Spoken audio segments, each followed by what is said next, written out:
Wednesday, May 12th at 7 o'clock.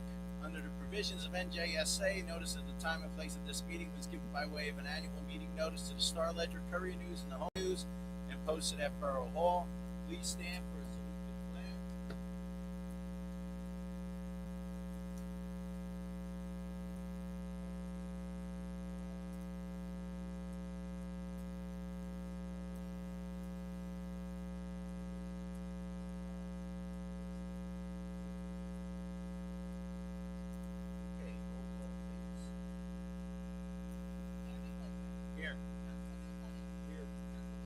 Here.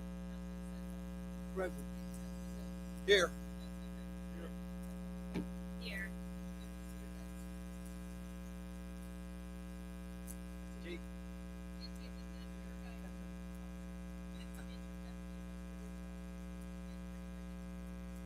Okay, we have a couple of things we're gonna talk about. We have another, we're adding to the agenda resolution 154. Accepting the retirement of Joseph Green from the Department of Public Works. That'll be added to the agenda. And we're going to make a little swap here in terms of prior to the presentation. It's already over there. We have a proclamation for National Police Week. Kevin Doty. Thank you. National Police Week proclamation. Whereas, proclaimed by President John F. Kennedy in 1962, Congress and the President of the United States have designated May 15, 2026 as Police Officers Memorial Day, and the week in which it falls as National Police Week. And whereas there are approximately 800,000 law enforcement officers serving in communities across the United States, including the dedicated members of the Middlesex Borough Police Department, and whereas the members of our law enforcement agency, Middlesex Borough, play an essential role in safeguarding the rights and freedoms of our citizens, merchants, and visitors. Whereas, over its rich and developing history, our police department has grown to be a modern and well-respected law enforcement agency which unceasingly provides a vital public service, and whereas it is important for all citizens to know and understand the duties, responsibilities, hazards, and sacrifices of their law enforcement agency, that members of our law enforcement agencies recognize their duty to serve the people by safeguarding life and property, by protecting against violence and disorder, and by protecting the innocent against deception and the weak against oppression and exploitation. And whereas the service and sacrifice of all officers killed in the line of duty will be honored during the National Law Enforcement Officers Memorial's 38th Annual Candlelight Vigil on the evening of May 13, 2026. Whereas U.S. flags should be flown at half-mast on May 15th for Police Officers Memorial Day in honor of fallen officers and their families. Now, therefore, I, Jack Middlesex, Mayor of Borough Middlesex, call upon our citizens and all patriotic, civil, civic, and educational organizations to observe the week of May 10th through 16th, 2026 as National Police Week, recognizing all law enforcement officers, past and present, who, by their faithful and loyal devotion to their responsibilities, have rendered a dedicated service to their community. I further call upon all citizens to observe May 15th, 2026 as Police Officers Memorial Day in honor of our law enforcement officers who have made the ultimate sacrifice in service to their community or have been disabled in the performance of their duties. Let us recognize and pay respect to the survivors of our fallen heroes. Dated May 12, 2026. Mayor John. All right, guys, just so you know, we're going to have a quick moment of silence right here because that number is over 25,000 police officers have lost their lives in the line of duty.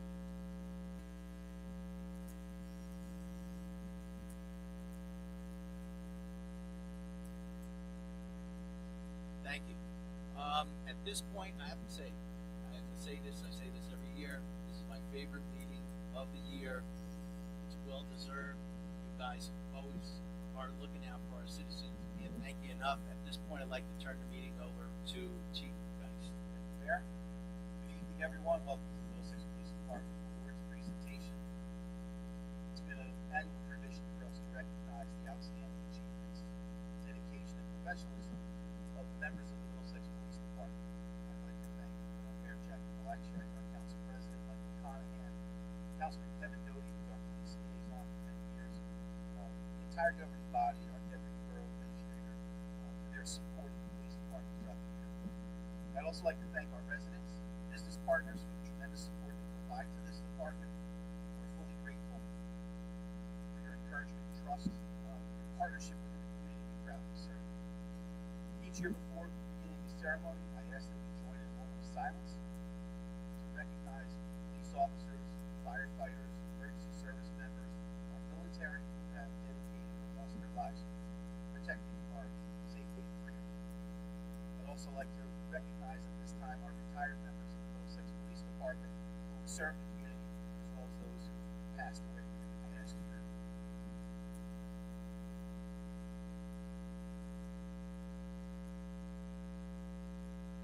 Thank you. As we gather here tonight during National Police Week, we are reminded that behind every badge is a person who willingly accepts a profession built on sacrifice, responsibility, and service to others. This week serves as an opportunity not only to remember those who made the sacrifice, but also recognize the men and women who continue to answer that call every single day. As we start the ceremony, I'd like to introduce my command staff, Captain Thomas Long, Captain Thomas Barrow, Lieutenant James Lewinsky, and Lieutenant Sean Flannery. The police profession is physically, mentally, and emotionally demanding. They're called upon to work nights, weekends, and holidays, often missing important time with your families who are here tonight. Your work can be unpredictable, difficult, dangerous, and each day you continue to serve this community with professionalism, compassion, and pride. At every hour of the day, our officers stand on the front lines answering calls for service no matter the circumstances. Most and many of these actions are recognized. Many of the actions recognized here tonight occurred without hesitation and without any recognition or expectation of recognition from our police officers. They reflect the character, the commitment, and the teamwork that define this department. Please know that your work matters, your sacrifices are appreciated, and this community is safe because of your dedication. And I could not be prouder of your accomplishments. To start our awards presentations, I invite Captain Thomas Long and Lieutenant Sean Flannery to please come up.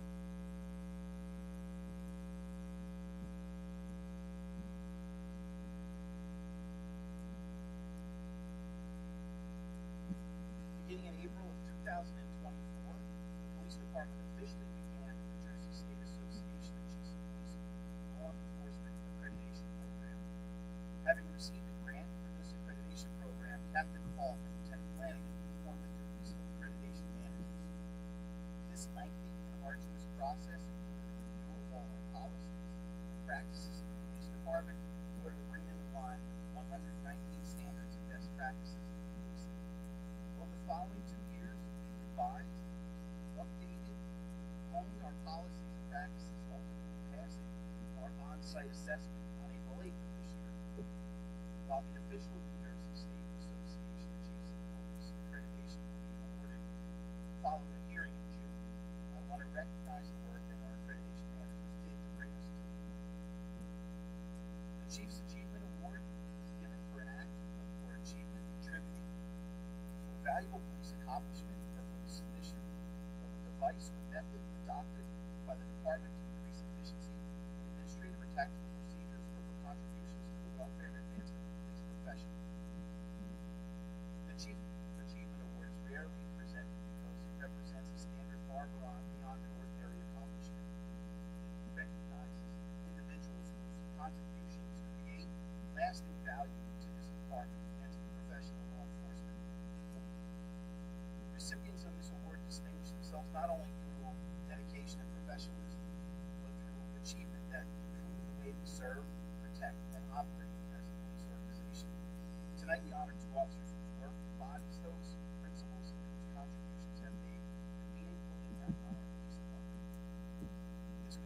pride that I present Captain Thomas Falk and Lieutenant Sean Flanagan, Chiefs and Chief of the Board. Congratulations.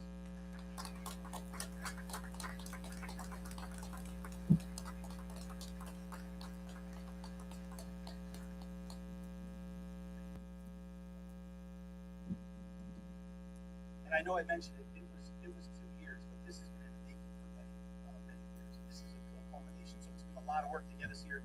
But once we get to mid-year, we'll be officially accredited police department. So it's been years in the making. And everybody played a role. The supervisors, the police officers accept these policies to protect them. But it gives us a policy, it gives us a guide or a roadmap on how to complete calls and make sure that we're doing all the right things all the time. For the next awards, I invite the following officers to please come up: Detective Scott Mulford, Police Officer Brian Rodriguez, and Detective Paul Cerrito.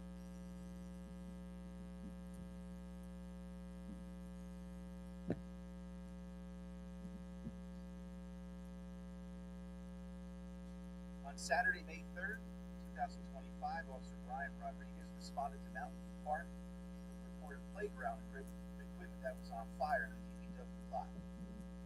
With input from fire investigators, Officer Rodriguez's preliminary investigation revealed that the fire resulted in over $1.5 million in damage that appeared suspicious in nature.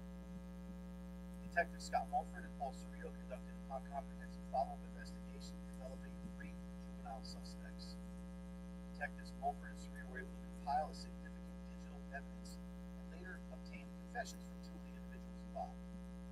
Throughout the investigation, the 3 officers displayed dedication, teamwork, and relentless pursuit of justice.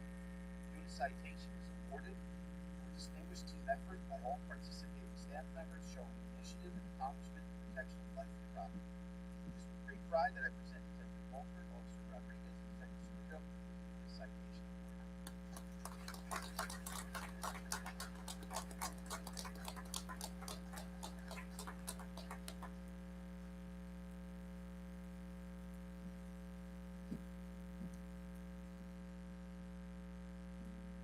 Brian and Paul, you need to come back up. I'm sorry. I should ask you to stand here. We have one more for them.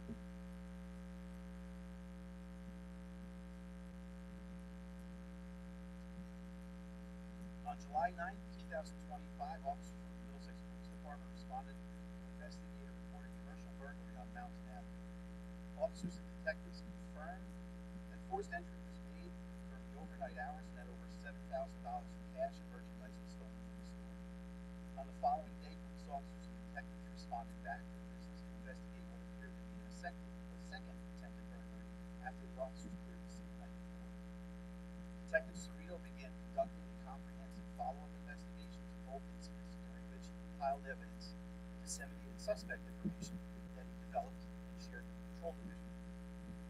Several days later, on July 13th, 2025, at 1:23 in the morning, Officer Brian Rodriguez observed a male that fit the description of the burglary suspect, conducted a stop, and further developed him as a burglary suspect.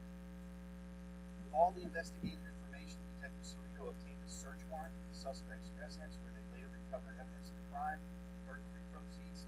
The officers again displayed dedication, teamwork, and initiative in their actions. The unit citation is awarded for distinguished team effort by all participating staff members, showing initiative and accomplishment in the protection of life and property. It's with great pride that I present Officer Rodriguez and Detective Cerrito with the citation.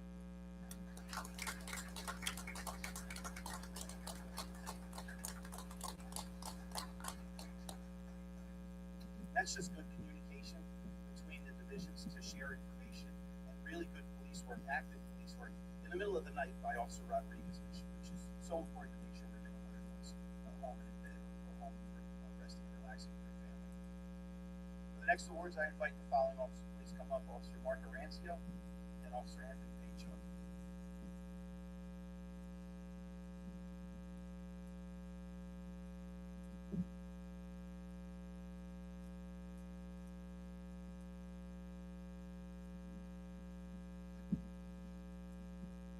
Next few awards have to do with saving lives. On Friday, January 2nd, 2026, Somerset County Communications received a 911 call reporting an unresponsive individual with CPR in progress. Officer Rancio and Officer Painchaud arrived and began life-saving measures administering CPR and rescue breathing.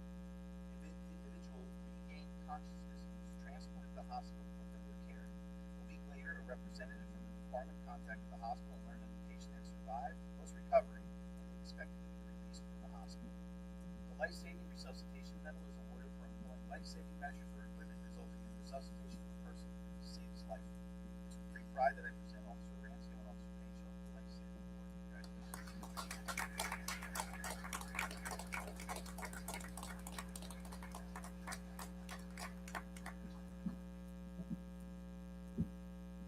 As a side note, Officer Painchaud is going to be recognized by the state of New Jersey for being arresting number 2 in the state of New Jersey for DWIs.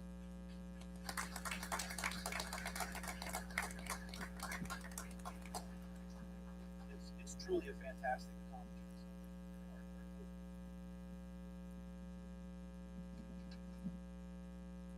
For the last presentation, I'd like to ask Officer April Mendito and Officer Brandon Stout to please come up.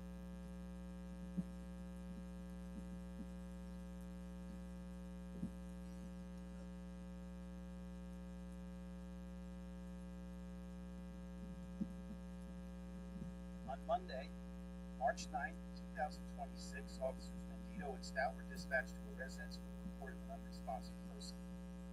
Upon arrival, Officer Mendito and Officer Stout began life-saving measures, administered CPR, provided rescue breathing, and used the AED. Soon after, Falmouth EMS arrived and began patient care. The patient regained a pulse, was breathing, and transferred to the hospital for emergency treatment. The life-saving and resuscitation medal is awarded for employing life-saving measures or equipment resulting in resuscitation of a person to save their life. It's with great pride that I present Officer Mendito and Officer Stout with the life-saving award.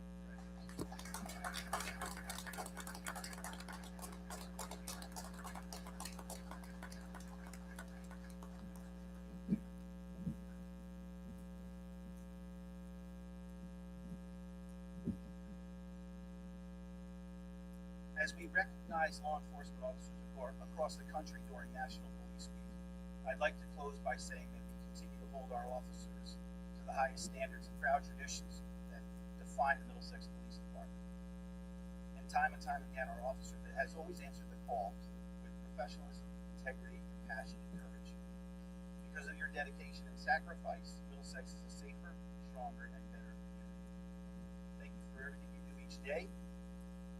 And thank you for everything you do for the residents and how you serve this town.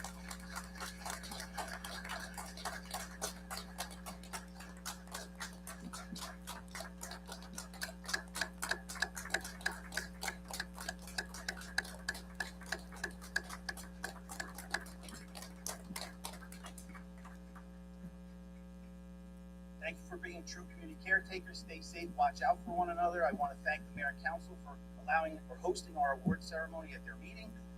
Thanks to our awards committee for reviewing, providing recommendations for this ceremony. Congratulations to everybody who received awards tonight, and I appreciate all of you for your time and attention. Thank you very much. Guys, we're going to take 1 minute right here because I know some of these guys and lady have somewhere else that they have to be tonight. So thank you very much for everything that you do. So we're going to kick this back in gear in 1 minute because we have a pillar, long-awaited pillar. That's right, guys. So we're looking right at you. Guys, please.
Right.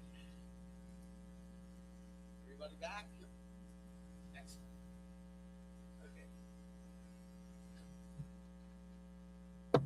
We have a pillar tonight. And I remember Mr. Cassius back in the day. First, that's good. Let's go back a few years. Right, Cassius? Come on up.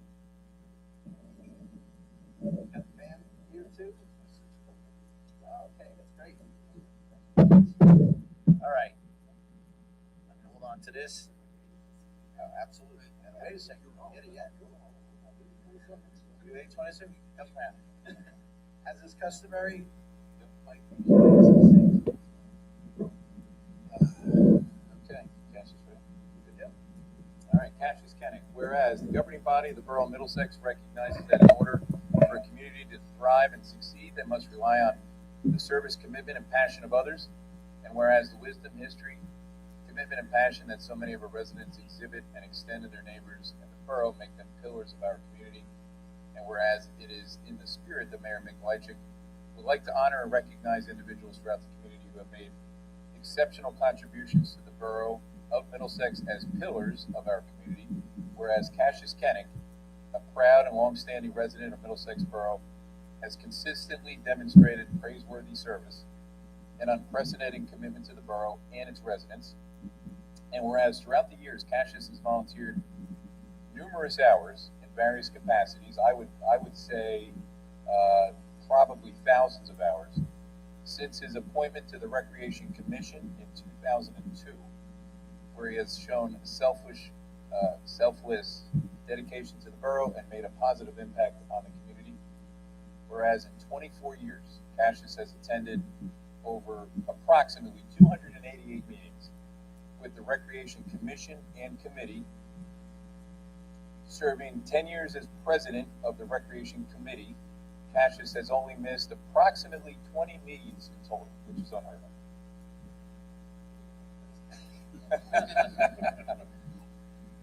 Whereas, most importantly, Cassius has helped multiple generations of children through his participation in recreation programs and events, most recently the annual Bunny Hop, also by promoting youth sports and youth engrossment. He has stepped in to coach, and I know this firsthand, in an abundant amount, we don't know the numbers, but an abundant amount of recreation teams of which his child was not a part of, when no other parent stepped up to volunteer.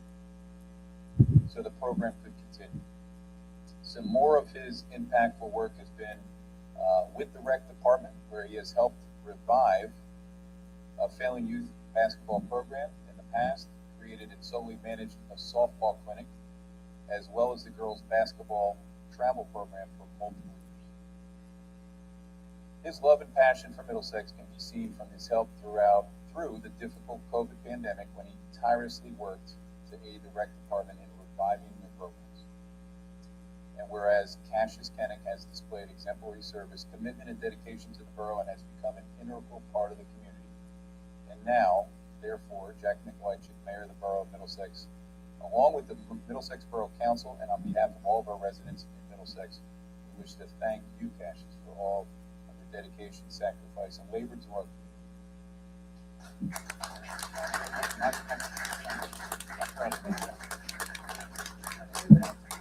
Yeah.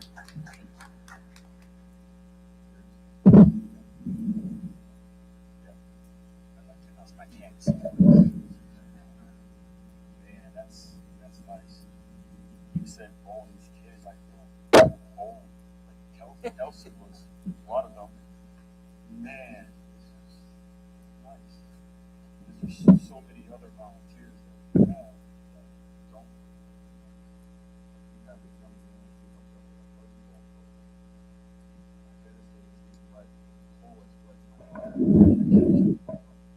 Keenan boy, and Ava Carroll, they should be recognized because we're always about talking about the youth and getting the next generation of us. And these kids have no skin in the game to help out in the buddy program. And I'm happy to see that happen. It's like everything's going to be left in good hands when we finally sit down. Who knows if that's going to be? I don't know.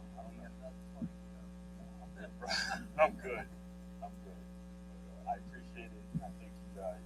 And I see Mrs. Penrose up there. She is one of my favorite people on the planet. I remember when she yelled at me for breaking something in her house when I was 11 years old. So when Mr. Kowski told me to come be on the rec committee, he said, Shirley's the president. I said, oh, damn. I knew I had to be on my best behavior, and I learned a lot from you, Shirley, and I appreciate it. Actually, I love it. Thank you very much. Thank you, guys.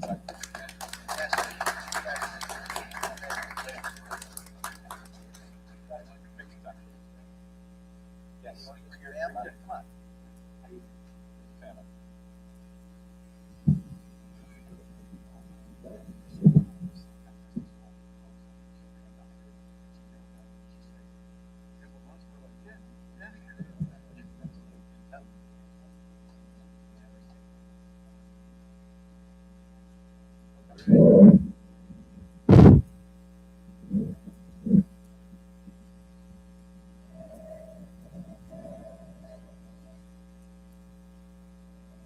Got us? Excellent. Congratulations.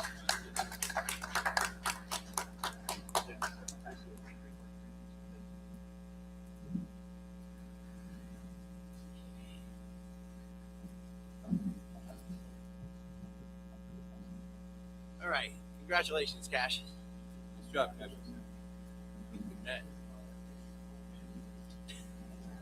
That's all right. You just got to get past Shirley on your way out the door, don't you?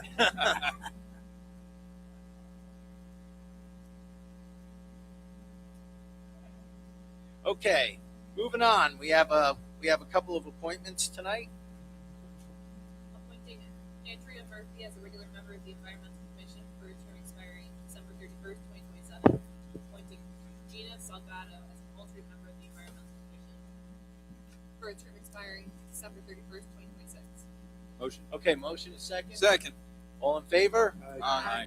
All right, so moved. Okay. We did the proclamation already. All right. I'd like to open up for the public hearing for the adoption of the budget. I need a motion to open. Motion. Second. Second. All in favor? Aye. Okay. Just one quick note on the 2026 municipal budget. I did have a conversation with Caroline earlier. There has been no changes since it was introduced. So what's been out there for the past month is exactly what's still there now. So the public hearing is open. So anyone wants to step up?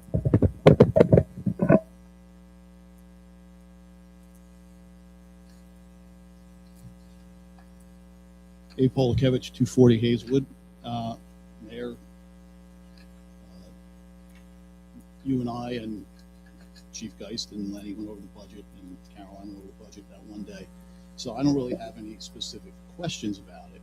I could understand why it's going up the amount that it is. When you look at the budget, you see a line item for $900,000 that wasn't there previously for health insurance. You can understand what a good chunk of it is. But I just wanted to alert you to some calculations I did that I would hope you'd be mindful of in the coming 6 months and into next year when you start working on your budget. Since 2022, well, in 2022, if you paid $100 theoretically for in municipal taxes, that's now up to $129 from 3 years of 7.5% increases, and in 1 year it was 4%. I did the math out. A little bit of interest compounds, but it's like 29% it's going up in 4 years. And this year, you can understand why it happened. It was a lot of several unforeseen things. But this is why I know a couple of years ago when you raised it 7.5%, I was standing here complaining about it, and you guys sort of were probably wondering why I was complaining about it. And the reason why I was complaining about it then was that I know from 40 years of journalism and covering budgets, there are years like this one when you get socked by the state doing something crazy with the health insurance or something else. There are years when it's very hard to rein in expenses or to rein in the tax increase. And that's why when there are years when you can rein in the tax increase, I think that you should. So I'm hoping that in the next 6 months, I know we had talked about health insurance. You guys are always on the lookout for ways to rein in costs going forward. I would hope that in the next 6 months, you would already start looking forward to next year, saying, we've had 3 years of 7.5%. We've got to do something different next year, or try to, unless the state wallops us again with something. Because I just think, I hear it from a lot of you probably hear, I know you're around town a lot. I hear it from a lot of my neighbors about, like, where are the taxes going? Everyone appreciates the fact that we get good level of services. I was talking to a friend of mine the other day who lives in Scotch Plains, and they don't have garbage collection included in their taxes. I said, how much do you pay a year? It's $420 for garbage collection. So if you take $420 of your tax bill, if we didn't have a DPW, you'd be paying that to somebody else to pick up your garbage. So, there's trade-offs here and there. But I just think that when I ran those numbers, I said 29% in 4 years. I said, that's a lot. That's a Sure. lot. And I would hope that you guys already start focusing on January of 2027 when you guys start putting the budget together for next year. Maybe even start at the end of this year. I don't know when your budget cycle or your work cycle is. But I think that, again, from talking to a lot of my neighbors, I think people are just to the point that Dave, the budget cycle for us never ends. We're always on the lookout to try and do better things. And to be quite honest, a lot of times we get news that's not favorable to what we want to hear. I mean, I think it was either today or yesterday I heard that our HUD allotment for next year is going down $10,000. We didn't even get going. Yeah. They're telling us for 2027 that it's going. So we're 10,000 in the hole for that. They already told us that the health coverage is going up another 50% or 40%, if we don't do anything. That's why we're always on the move on these things. And to be quite honest, Dave, that's one of the reasons why, we took the opportunity, and I'm glad you took us up on it, to come in and go through the budget so you can see we don't have a lot of fat. I mean, you're almost at the point where, what don't you want, And we've worked very hard, and one of our main things has always been, we don't want to take sewer out. We don't want to take, the garbage out. I mean, it may get forced into that as we have to look for other ways to do that, but we're not trying to do it now. Well, I know I've heard you say that over the last few years, and even before you, Mayor Madden would say we don't want to cut services. But I think it's getting to the point. Oh, may where well be. You may just have to say we don't want to do it, but we're going to have to, because I don't think people can sustain 7.5%, and then some of this is outside your control with fuel costs and everything that's going on in Washington. That just piles on what happens here. Oh, absolutely. But on the flip side, and I'm not going to sit there and say, well, it's the schools, it's this, it's that, the other thing. But I mean, right now, for most people, and Caroline will correct me if I get the numbers wrong, but you probably pay less for all the municipal services that you get in this town than you do probably for your electric and gas bill. For most residents, it's what was it, $260 a month?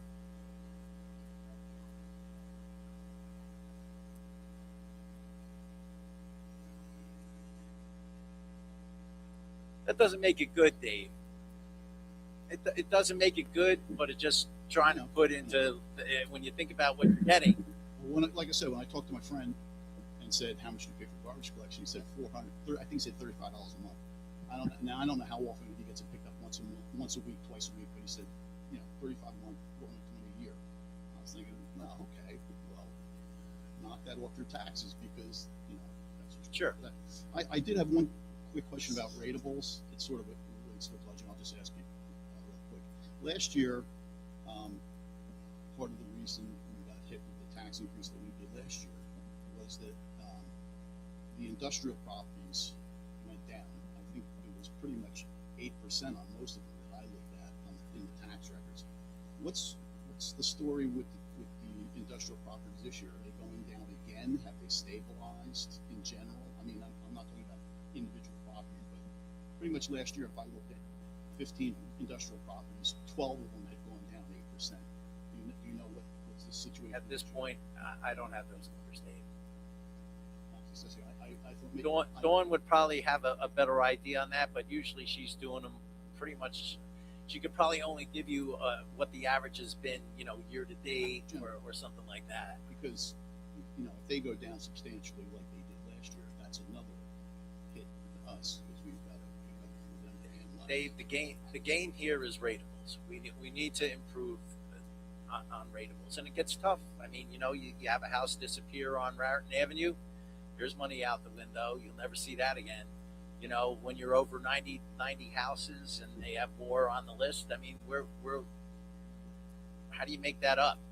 Basically, we're looking at redevelopment, other properties to we're trying to get creative. I mean, without changing the fabric of the town. The redevelopment that's being investigated on the border by Pinellas, is that going to be residential or commercial, or don't we know? The initial thing that they're talking about, or the initial, I guess, project thing it looks to be residential, but that's, Dave, I got to tell you, that thing is so far off at this point. I mean, there's like a million hurdles. But you've got a. But I mean, their concept plan is residential. Okay. One last question: has there been any movement in the last year or so with the McDonald's, the old McDonald's property? It's another question I get asked sometimes. I know at one time, maybe might have even been before COVID, there was a conceptual plan floating around for something over there. But has anybody shown any interest in redevelopment? We've had several people show interest. The fact that it's in a flood zone does not help, which may change eventually when the wall gets down, or when they finally finish it. But at this point, I mean, the few people that have been through, basically, it just hasn't worked out numerically for them. I think that's a fair statement. All right, thank you very much.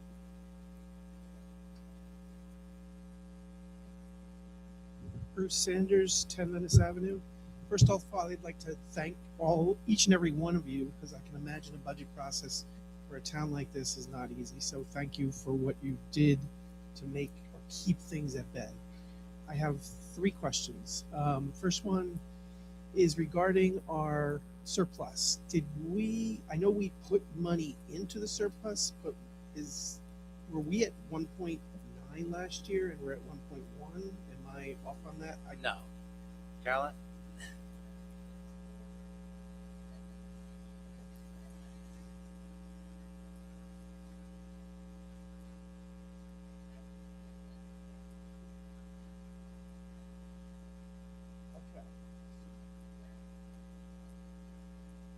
Because I saw 1.1 and I got confused. I'm like, is this? Okay.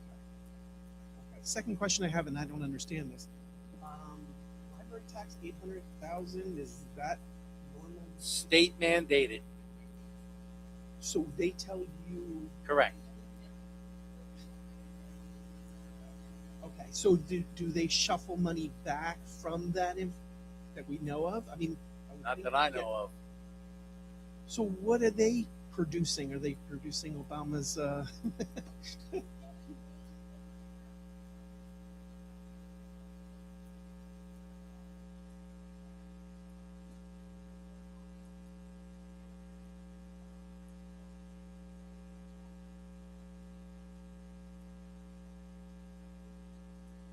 They're pretty much autonomous. Okay. And do we know? I know the school tax is up 7%, and that's like 60, close to 60% of our budget. Do we know anything from Middlesex County? Are we getting any more or less from Middlesex County? Because that all comes into what the rate is. Actually. Honestly, I haven't heard a peep about the thing about what they're going to charge us. The only thing I do know is that, like I said before, I was a little disenchanted when they left the meeting there the last time. Yeah.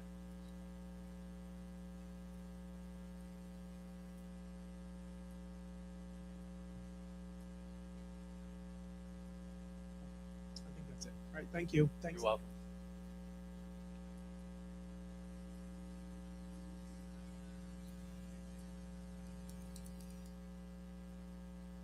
Monica Townsend, 120 Barber Place. I'd like to also echo the sentiment of thanking you all for trying to keep it down as low as you possibly can. Whether, taxes going up, it's a hardship for everybody. So I know we all feel that, and I appreciate the work that you all did to kind of keep it as low as we possibly can get it. So my question is about, like, going forward, how shared services would look with us in a neighboring town. If there's consideration for shared services to kind of ease some of that on the budget, and what that would look like. Well, we already do some shared services right now in terms of the rescue squad and Bound Brook. We go back and forth with some of the things regarding, we do provide some level of service on the fire end for Greenbrook. It's really hard to say at this point. A lot of the stuff is conceptual. It gets very difficult because you're in two separate counties. We do subcontract to Somerset County for our health department. We do subcontract dispatch to Somerset County. So we are looking.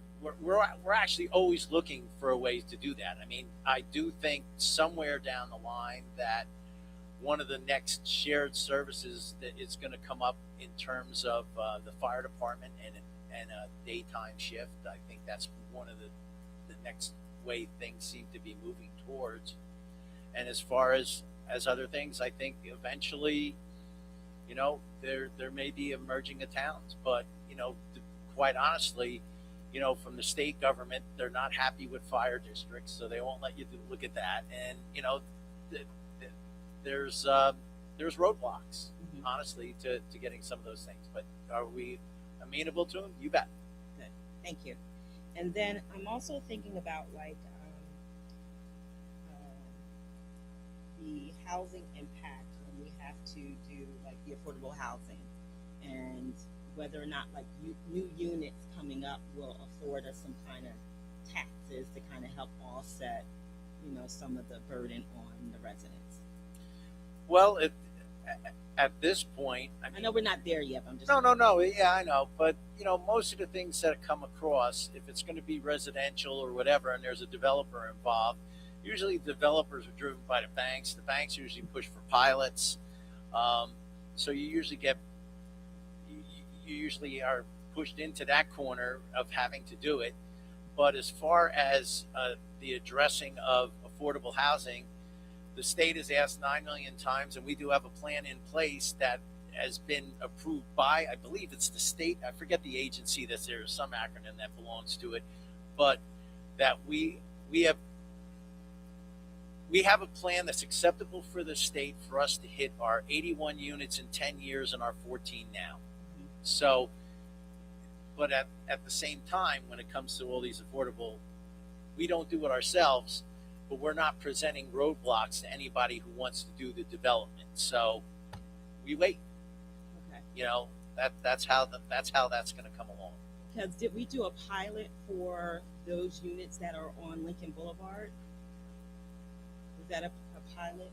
Which one? Like the view and the loft? Yeah. Yeah, they're pilots, both of them. So are we receiving any tax revenue from that? Absolutely. Okay. Absolutely. We do. They go pretty well. I don't know the exact number. I would say probably about 400,000 between the two of them, if not more. Okay. And that was the last one we did in the borough?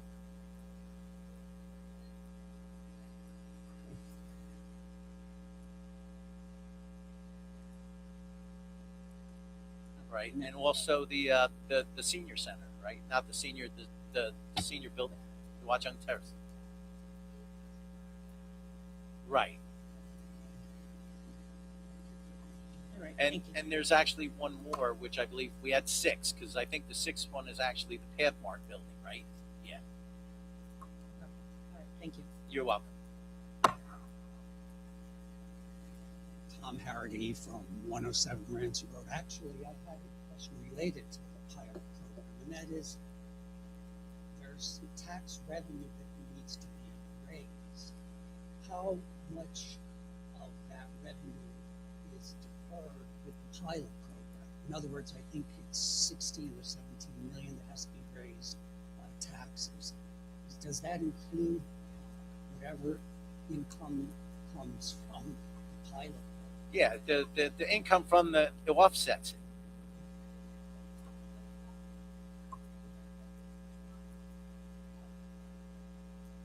So the reason that So out of your revenue is cost- not as high, or it could be higher.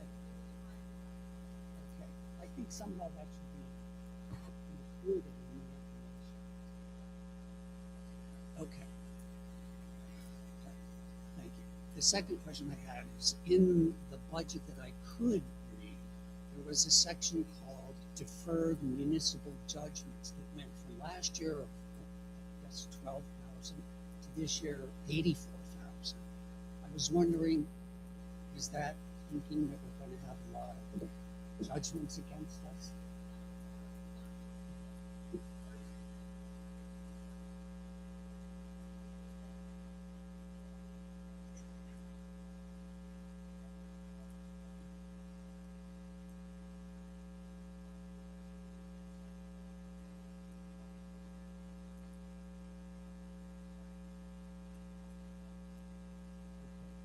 So thank you for finding those, I guess, getting them out of the way. The third question is, what is the definition of caps?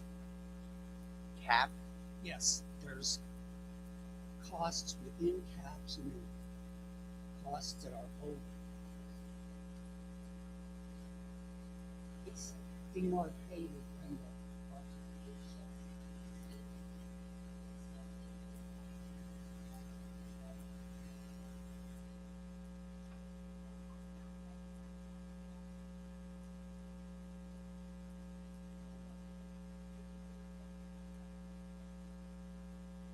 Like health benefits. Correct.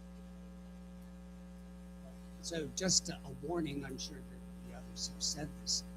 In addition to our increased health benefit costs to the town, the county is going to have them, and the schools are going to have them. So we're in for a large. Yes, you are.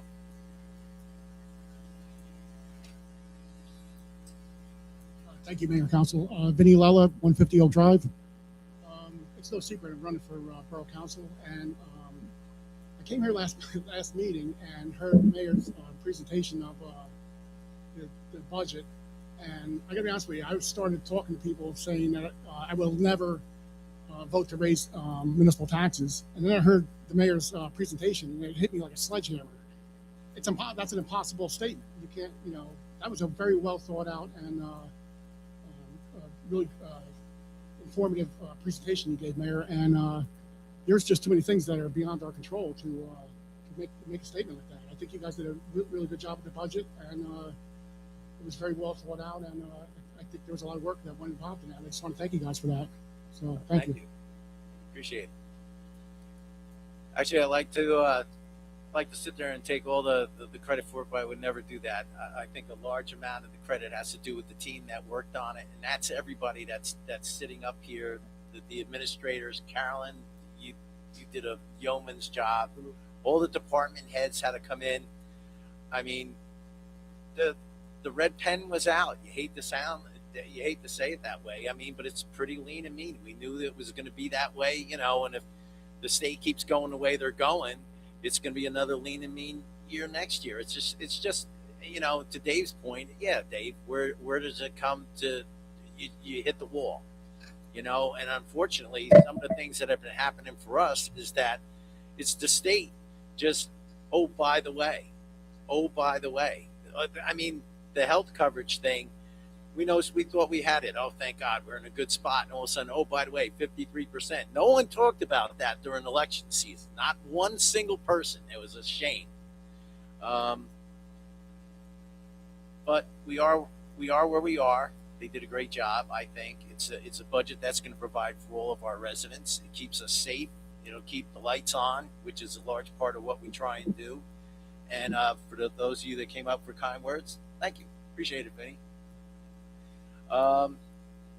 Is anyone else coming up? Tell you what, let's a motion to close. Motion. Second. All in favor? Aye. Okay. Resolution 135, 2026, adopting the 2026 municipal budget. Motion? Motion. Second. Okay. Any discussion, guys? Roll call, please. Council President Conant. Yes. Councilwoman Clark. Yes. Councilman DeSenza. Yes. Councilman Doty. Yes. Councilman Griggs. Yes. Councilwoman Quinn. Yes. Okay. Budget passes. Congratulations, Carolyn. You worked very hard for it. Thanks, Carolyn. All right. Ordinances for introduction. Ordinance 2170, 26, an ordinance creating a new chapter 191 entitled Low Speed Electric Vehicles and providing for the regulation thereof. Motion? Second. Second. Okay. Roll call, please. Council President Conant. Yes. Councilwoman Clark. Abstain. Councilman DeSenza. Yes. Councilman Doty. Yes. Councilman Griggs. Yes. Councilwoman Quinn. Yes. Okay. Passes ordinance 2171. An ordinance amending code section 33244 within chapter 332 entitled Sewers to revise the current use charge appeal process. Motion? Second. Any quick discussion on this? Call the roll, please. Council President Conant. Yes. Councilwoman Clark. Yes. Councilman DeSenza. Yes. Councilman Doty. Yes. Councilman Griggs. Yes. Councilwoman Quinn. Yes. Okay. Ordinance 2172. An ordinance amending chapter 56 of the municipal code entitled Land Use Procedures. Motion? Second. All right. Council. Go ahead. You're on a Council roll. President Conant. Yes. Councilwoman Clark. Yes. Councilman DeSenza. Yes. Councilman Doty. Yes. Councilman Griggs. Yes. Councilwoman Quinn. Yes. All right. Very good. 2173. An ordinance amending the Lincoln Boulevard redevelopment plan pursuant to NJSA 40A 12A sub. Motion? Second. Second. All right. Discussion? No. Call the roll. Council President Conant. Yes. Councilwoman Clark. Yes. Councilman DeSenza. Yes. Councilman Doty. Yes. Councilman Griggs. Yes. Councilwoman Quinn. Yes. Okay. The public hearing for all of these will be on June 16th, 2026. Okay. Ordinances for public hearing and final adoption. I'd like a motion to open. Oh, you got to read it first. Go ahead. Sorry. Ordinance 2167, 26, an ordinance amending chapter 407, article 3, section 407, 6 of the municipal code of the Borough of Middlesex to include additional housing. Okay. Motion. Second. All right. The public hearing is now open. Anyone wishing to speak on this, come on up. Seeing nobody, I'd like a motion to close. Motion. Second. Second. All in favor? Aye. All right. Okay. I'd like a motion to approve. Motion. Second. Okay. Any discussion? Call the roll, please. Council President Conant. Yes. Councilwoman Clark. Yes. Councilman DeSenza. Yes. Councilman Doty. Yes. Councilman Griggs. Yes. Councilwoman Quinn. Yes. Okay. Very good. I'd like a motion for ordinance. Ordinance 2168, 26, an ordinance amending chapter 80 of the municipal code of the Borough of Middlesex to include the motion process. Okay. I'd like to open up the public hearing. Second. All in favor? Aye. Anyone wishing to speak on this, come on up. All right, seeing nobody, I'd like a motion to close the public Motion. hearing. Second. All in favor? Aye. Okay, I'd like a motion to approve. Motion. Second. Okay, any discussion? Call the roll, please. Council President Conant. Yes. Councilwoman Clark. Yes.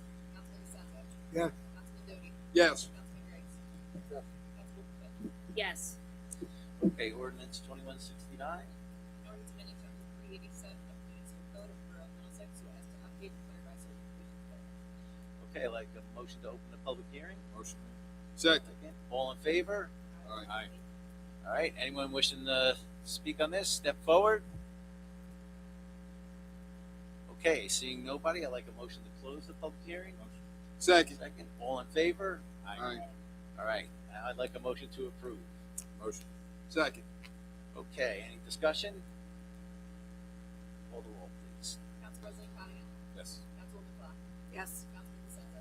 Yes. Councilman Doty. Yes. Councilman Griggs. Yes. Councilwoman Quinn. Yes. Okay, thank you. Moving on, adoption of minutes. Approval of the April 14th, 2026 regular and executive minutes. I'd like a motion to approve. Second. Okay, all in favor? Aye. Anyone opposed? I don't think so. All right. Okay, mayor's report. All right, I'd like to thank everyone for their work on the budget. I did happen to mention the fact that HUD already slipped us a wobbler for next year. It's unfortunate. I've had the honor of being at the ceremony yesterday for Police Week. I couldn't be prouder of you guys. I finally was able to, now that I'm retired, I actually made it to one. So thank you very much for having us. E-bikes. That's a big one that's out there. Everyone should be paying attention to this. I'm going to push this as a commercial out there starting, is it June or July? July. All these requirements are going to be enforced. All right. They've been in effect since the beginning of the year, but starting in July, there's going to be active enforcement for this, that if you have certain types of e-bikes, you're required to obey the laws of this, just like a car. There's a stop sign, you better stop. You get a ticket. You're supposed to be registered. You're supposed to have insurance.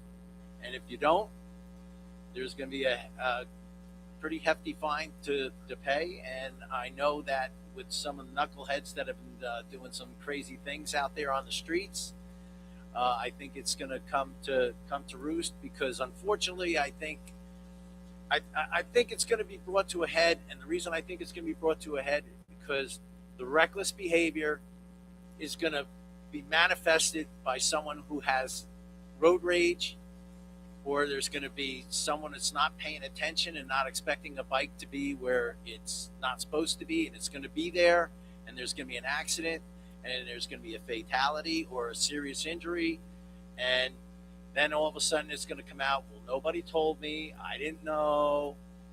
Well, we're letting you know. It's going to happen, and from my standpoint, I don't make the laws, and I certainly am not responsible for enforcing them, but I am going to strongly encourage our police department to have kind of a heavy hand on this, because it's gotten out of hand and we don't want anyone to get hurt. That's all I'm going to say on that. Mike's going to touch on something on the communication end for our tax assessor awareness. I think one of these things that Dawn's did is just amazing. There's also going to be a ribbon cutting and Inspire Physical Therapy. That's going to be Saturday there on Lincoln Boulevard. That's going to be around noon. And, I would be remiss if I didn't mention two things. Number one, there's a grant. Lenny's going to tell us about it a little bit later. That came through for us, which was quite substantial, which is great. And last, and certainly not least, Vic Capilungi, for those of you that knew him or didn't know him, Middlesex lost a good guy right there. I mean, he passed away. His funeral was last week. I went there. There was such an outpouring of love. It was amazing. I mean, in spite of the fact, not in spite of, but he did fire for many, many, many years. He was also a 3-term councilman up there. He put in a ton of hours and dedicated to Middlesex. It's a shame. It's a loss of one of the good guys. It really is. And the last thing I have is August 11th, National Night Out, to make sure we don't forget about that. And that's my report for tonight. Council President? Thank you, Mayor. I want to congratulate the police department, their recipients. I know, unfortunately, they're all gone. Thank you, Chief, for facilitating, as always. Big congrats to Cassius Kennick. I know he also left. I was hoping he'd stay, but I've worked closely with Cassius for many years as a coach, and then on the rec committee. He's been invaluable to our rec department, obviously 24 years. I think it's thousands of hours that he's dedicated. Thousands. I've been on the opposite side or of the field or the court when he's coached teams because nobody else stepped up, and he had his other get his kids on other teams. So tons and tons of time, but very well deserved. To the mayor's point about Vic, my deepest condolences to Marie and Captain Lungies, her entire family. On Vic, to me, he's Middlesex royalty. To a lot of us, he's a lifelong resident of Middlesex. He was deeply committed to his community, spending much of his time giving back to Middlesex. He was a Middlesex County committeeman for the Middlesex Borough Republican organization for over 35 years. Vic also served, the mayor said, 3 consecutive terms as a councilman. First elected, and I know Shirley overlapped with him. I forget the years, but I did look a lot of this up, and I did talk to Marie quite a bit. Vic so he was first elected in 1981, and he served from 1982 to 1990. Vic was a dedicated member of the Middlesex Elks. He was a dedicated member of the American Legion Post. Also the Middlesex JCs, which are unfortunately dormant. And what he was most proud of was being a volunteer firefighter and a life member of the Beechwood Heights Fire Department for over 40 years. He was a shining example to many, including me, in giving back to the community. You knew Vic, he lit up any room when he entered. And his smile was contagious. He had a very unique smile, and he will be greatly missed. Congratulations, we have 3 new firefighters coming on. In prior years we would have 1. So we're getting 3 at one meeting. I know one's coming back, Brian Oliver, but Dave O'Gara, and Dave's at Beechwood, the other 2, Nicholas Breen at Lincoln. So a total of 3 just at this meeting. I know Lenny's going to go into a little bit, but the mayor mentioned it on our big grant, and this is all because of Lenny. The U.S. Department, it came from the U.S., so it's a federal grant. U.S. Department of Housing and Urban Development, it's a HUD grant, specifically under the HUD's Office of Community Planning and Development. There's all kinds of different departments under HUD. So they awarded Middlesex Borough $850,000 for our Streetscape Phase 2 project. So as everyone knows, it mostly in front of the high school, but this Phase 2 will continue starting fiscal year 26, so after July, down Route 28 from where Phase 1 left off, basically at Washington Ave to Lorraine Ave. So again, going west, so another big stretch of Route 28. But again, thank you to the entire team. I know it wasn't just Lenny, but Lenny really spearheaded this. Not only Phase 2, this funding, but he also did it for Phase 1.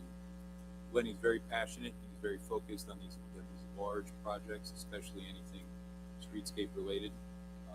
So again, 100% kudos to Lenny. And then hopefully we'll get Phase 3 over the next 4 or 5 years, and we'll continue that. I don't know, past Beechwood Heights, whatever. So, and then connect down to Boundbrook, and then we do have one last phase that will connect from Vincenzo's to. Well, That's a long. That's got to be done before you retire. 25 minutes. Before you retire. Another 20 years, Lenny, you're good. The Middlesex Elks had their first annual Spring Fling charity. I don't know if Christine's still here. I think she's not, but she did leave. So they had a Spring Fling charity ball. It was to benefit special needs children, camp works, things like that. It was back in April 25th, but it was a great job. They're going to keep this going. Christine DiMaggio coordinated it. Very, very good. I wanted to also let everybody know that the lounge has reopened downstairs. It was open and then it was closed, and they had an issue. It's reopened. Anyway, it's officially reopened. It's beautiful. They open every day at 3, and they have dinners every Friday starting at 6 p.m. and they're $12. It's a lot of food, all you can eat. But again, if you walk in, I know there's a lot of other Elks here, Elsie and Joe and Vinny. You wouldn't even recognize it downstairs. It's absolutely gorgeous. So the reassessment inspections, the mayor brought this up, now happen annually. Everybody, I think, knows that 20% of the borough get inspected every year, which is what most towns do. This year's inspection will begin this summer, and the 20% of residents affected will receive a letter from our assessor, Dawn. This year, our assessor created this. We missed you card. We've never had this. We're trying to increase the communication. I know it's tough to see, but it's a postcard on the back. Sorry we missed you. It gives everyone a little blurb on why they're getting this. The inspector missed you. Here's what's expected. You can call and or email, schedule an appointment, and then if so, they also get a business, and a reminder card. So things that we haven't done in the past that our inspectors will now have, they'll leave this. It provides, like I said, the details, phone number, email, and this will help with the scheduling. That's been an issue over the last 2 years. This is the third year. And then my last piece is just on Public Works, which the crew, and led by Lenny, has done quite a bit over the last month. This is just the last 4 weeks. Mountain View Park, 10 of our, street lights, parking lot lights have been replaced and changed over to LED from Public Service. There's still more to go, a couple near the football field. Bat houses have been installed on Rock Lane and Raritan Ave by Claire and the Commission. Thank you, Claire. All unsafe trees, I just saw this too this weekend, were all removed. It was all finalized by the football field, track field, JV soccer field in the back, all behind the high school, all because of storm damage. We've had fence after fence after fence get crushed by, mostly limbs and rotted trees. So some of these trees were literally on the fence, never trimmed. The tree company, Predator, left the wood chips, so DPW will use those wood chips to replenish the cross-country track. If everyone knows where that is, that's behind the track. The fence was also repaired at Cook Field, the softball field, which was done by a truck delivering chlorine. Cook Field, somebody ran through it at the end of Madison. All covered by insurance. 6 tons of asphalt was used at various locations, continuing the pothole program. 165 tons of household garbage was collected just in the last week. Basin repairs are being completed on Voorhees, Starlit, and Washington because the contractors are going to start milling this summer, I think. 2 weeks. 2 weeks. For those are the next roads on the paving schedule. And this is all new, which thank you, Lenny. So we have 2 mechanics. They performed, just for the police department, 21 fluid checks, 3 minor repairs, brakes, oil, 4 major repairs, sensors, injectors, alternators, coolant leaks. Mechanics also performed 60 fluid checks on our DPW vehicles, 34 small engine repairs. That includes chainsaws, mowers, weed whackers, 3 minor truck repairs, 5 major truck repairs, ABS, tie rods, rotors, fuel injectors, shifters. And then in addition, the mechanics formed 4 minor and 1 major repair to our fire and senior vehicles. 2 new vehicles were titled and registered. Plates were also done for the seniors. We have a van/small bus, and we have a Kia car now for medical appointments. A lot of our seniors weren't able to get in and out of anything that wasn't low to the ground. The prior car, I think, was an 02 Caprice from the police department that had no air and had heat that barely worked. So that was what was, so we, obviously saved up for this Kia. Lenny got it for, I think, 37, 38, 39 grand. So we pulled the trigger on that. So, and the last one were the decals and some of the other things we don't talk about a lot of. Years ago, a lot of the maintenance was sent out. Now it's all in-house with 2 mechanics. That's OEM, that's fire, that's everybody but really rescue. Yeah, I just wanted to provide you with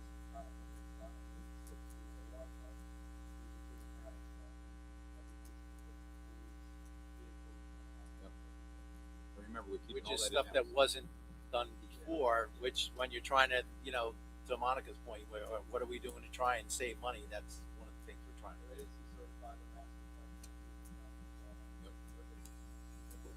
Yep, very busy. Yeah, I love it, Len. Keep it coming. The last point I have is on Mountain View Park, the playground, something near and dear to a lot of our hearts, especially me. The playground, bathroom renovations, the Grove Area Pavilion, the top playground, almost all ready to be reopened. We think in the next 10 days. The playground. Both playgrounds will be open. The Grove area, everything but the bathrooms, because we're waiting on ADA required railings. So once we get those railings in, we can open the bathrooms. They're all custom made railings. So the last thing is the pavilion. Keep note of the Maniscavige Pavilion, which has been painted blue to match the playground. There was some other work done there. Plus the horseshoe pits are now removed. We're going to grade that out. So there's major, I mean, it looks, and the milling in front of the bathrooms. All the blacktop is beat up. So give us another week to 10 days and it'll be reopened and the park hasn't looked so good. That's it. Okay, very good. All right, Councilwoman Clark.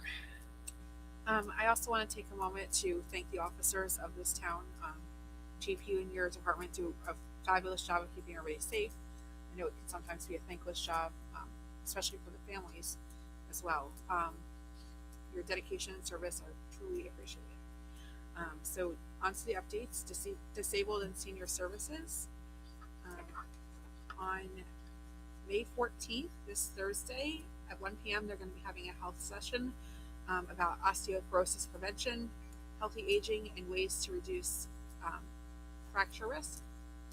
And then on the AARP Safe Driving course is scheduled for May 26th and 28th from 9 to 12.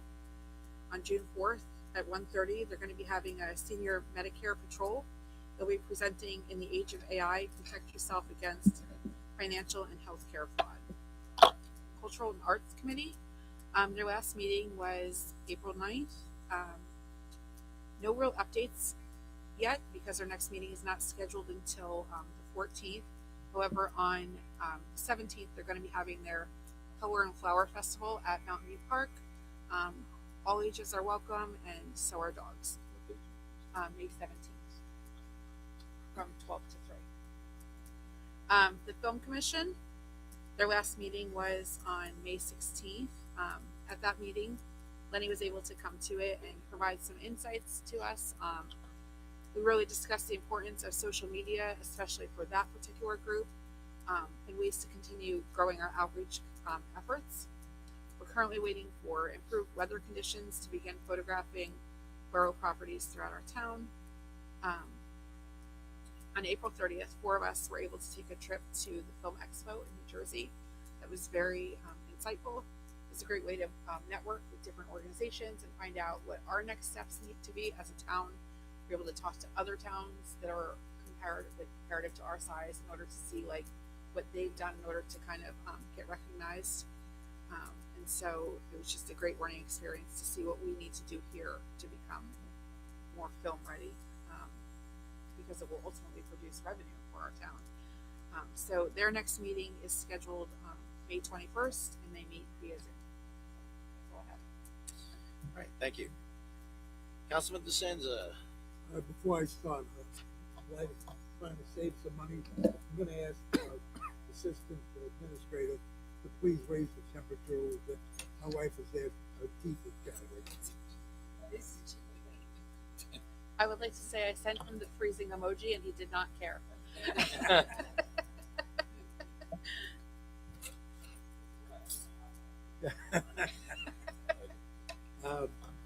Library meeting, glad to report that the outlet covers, thank you Lenny, have been completed. Sprinklers are ready to activate next week. Just to note that the library has hired their own contract for TK1 at an annual cost of $14,000. Just want to make sure that they're not included, because I know we have a bid out with them right now that we're considering, that it's not included also in our contract. Environmental, May 2nd, they had to clean up at Mountain View Park for the Greenbrook. It was sponsored by AmeriCorps, the Watershed Ambassadors. All went well, I guess. Meeting with the chairperson and the borough administrator was very informative, and I'll let the administrators say more about that. 2026 municipal budget, finally adopted tonight. Thank you all that helped with this year's budget. On a side note, It's been a little over 6 months since we made the change to our current dual administrators. And I would like to express my sincere gratitude to these two gentlemen, their dedication to the borough. Their leadership, professionalism has exceeded my expectations, and I applaud you for your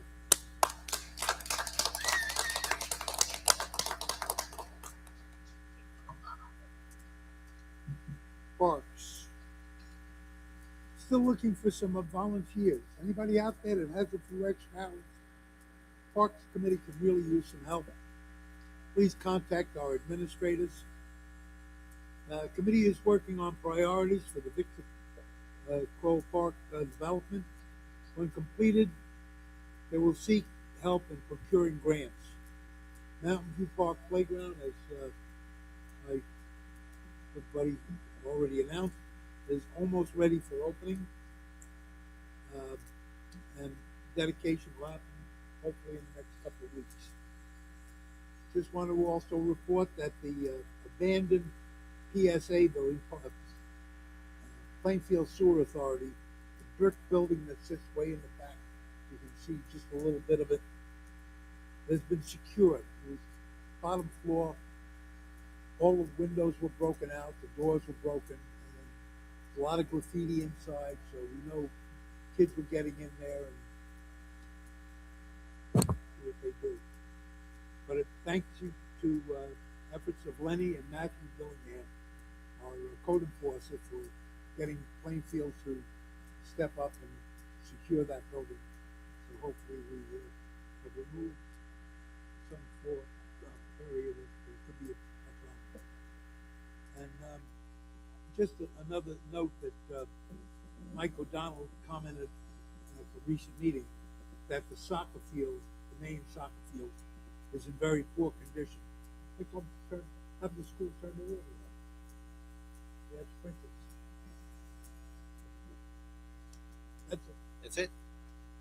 All right, Councilman Doty. Yeah, Mayor, I have all three of them tonight. Fire department will do first. 34 total incidents for April. 2 structure involvements, 4 motor vehicles, collisions, gas leak 8, and smoke alarms 8. They had another really quiet month, which kind of shocked me. Chief sent over a couple of things. I gave everybody a copy of these, by the way. It's a little late, got all that fire. On May 1st, Truck 82 was requested into Warren Township for working fire on King George Road. They were there for over 2 hours and then returned back to the borough. On May 2nd, Denali Fire requested a 1-on-1, 1 engine and 1 truck, to the scene on Newmarket Avenue for a well-off involved structure fire. Both engine 82-3 and truck 82 responded to Denali to assist in the extinguishment of the fire. Crews worked for several hours assisting with the overhaul. At the end, several hours later, they returned. Last one he sent over was on May 21st. Middlesex Fire Department responded to 9 Factory Lane for reported fire.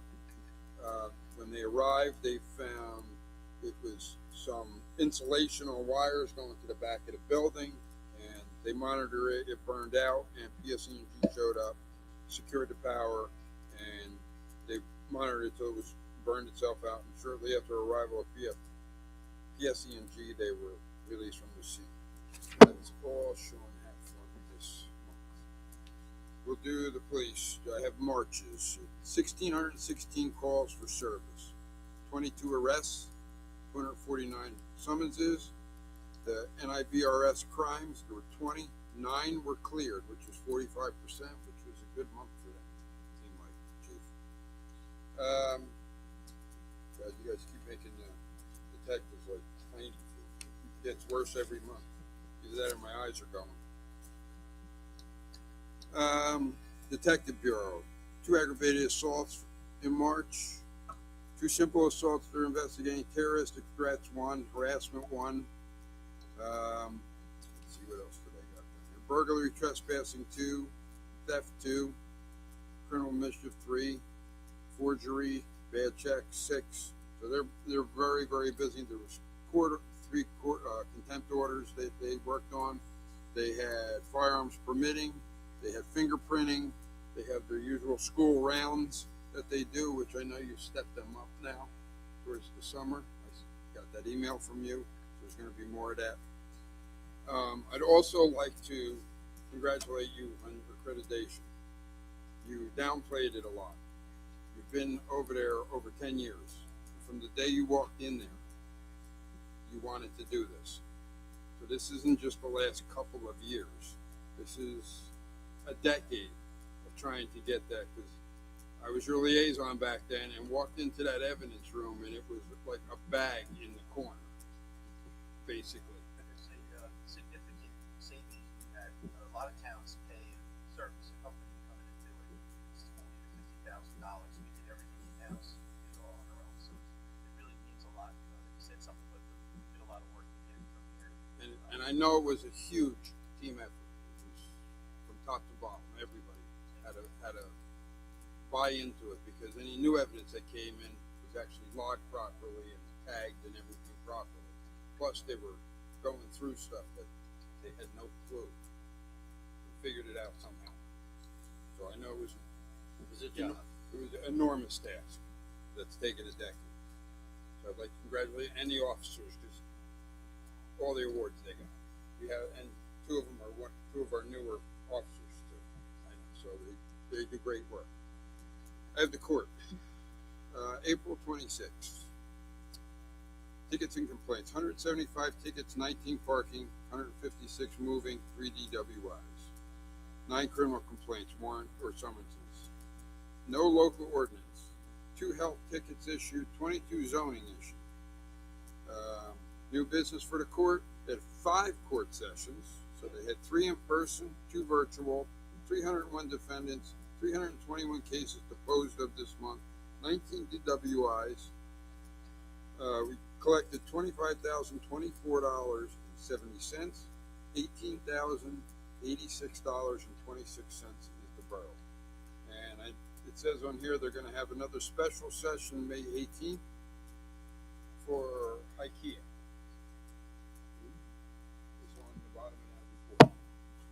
So I guess that's a trial, so there's a little more involved. So I'm sure the judge set aside time for that.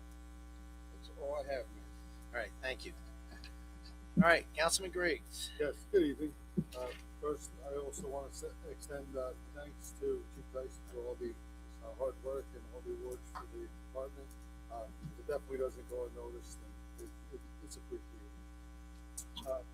As far as the recreation report, the recreation department meets their meeting is the second Monday of the month at 7 p.m. in the rec hall. If anybody's interested in attending, upcoming programs, they have the wrestling open mat starts on the 14th of May, and it's grades 6 to 12. We also have the summer playground, which starts on June 29th. It's 6 weeks. There's currently 58 registered, and registration's open. There's the Happy Camper program, which starts also on the 29th of June. It's 6 weeks, and they meet 3 days a week. There's 3 sessions a week at the rec center, Monday, Tuesday, and Thursdays. That's for toddlers. Registration is open. Memorial Day Parade, that's coming up on the 25th. It's the 250th celebration. Definitely going to be a big event. Looking forward to everybody that's participating, and hopefully have a lot of people attending, watching the parade as well. On June 6th and 7th, we have a town-wide yard sale. It's so far there's 44 homes registered, and if you'd like to register yourself to take part, it's $5, and you can sign up online. The other things coming up in the future, there's movies in the park. On July 16th, we'll be doing National Treasure, and on August 13th, the movie Cars. Now, Pool Commission. The meetings are on the 3rd Wednesday of the month in the library community room at 7 p.m. So that's next week. Some notes from the pool Sign-ups are taking place now for both residents and non-residents to sign up. Now's the time. The pool can also be rented out for parties. You can inquire for details. They are currently hiring for the pool. It's taking place. One specific position they're looking for is the assistant manager of the pool. That's open at this time. And details regarding the pool and its hours, etc., can be found on the Borough website. That's all I have. Thank you. All right, thank you. Councilwoman Quinn. Good evening, everyone. I do not have too much to report tonight. The Board of Health and the Shade Tree did not meet. Their meetings are on this Thursday here at Borough Hall. For the Board of Education, they had their meeting on April 29th. During that meeting, they did have their budget review and vote, and the budget passed with a 5-4 vote with the amount of $57 million. The next BOE meeting is 519 is the Committee of the Whole, and 520 is the regular BOE meeting. As for our Shared Service Committee, we are currently going through documents, and it's going to be a little while before we have our next meeting. We were hoping in June, but I'm still staying in contact with BOE, and as of right now, we do not have a date for the next meeting. Once I do, I will report back, and that's all I have. Thank you. All right, thank you. Okay. Administrator's report, please. Yes, sir. I first just want to give a Mountain View Park playground update. Len, you want to touch on that? Yeah.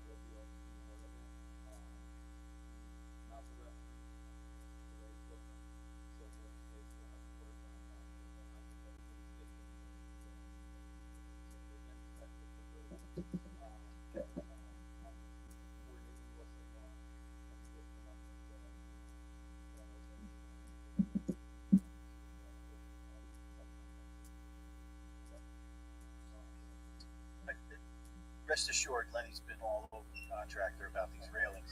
He's been really trying to get this thing open. You know, we wanted it open probably this week. We wanted to try to get it done, but he's done everything he can do to get these.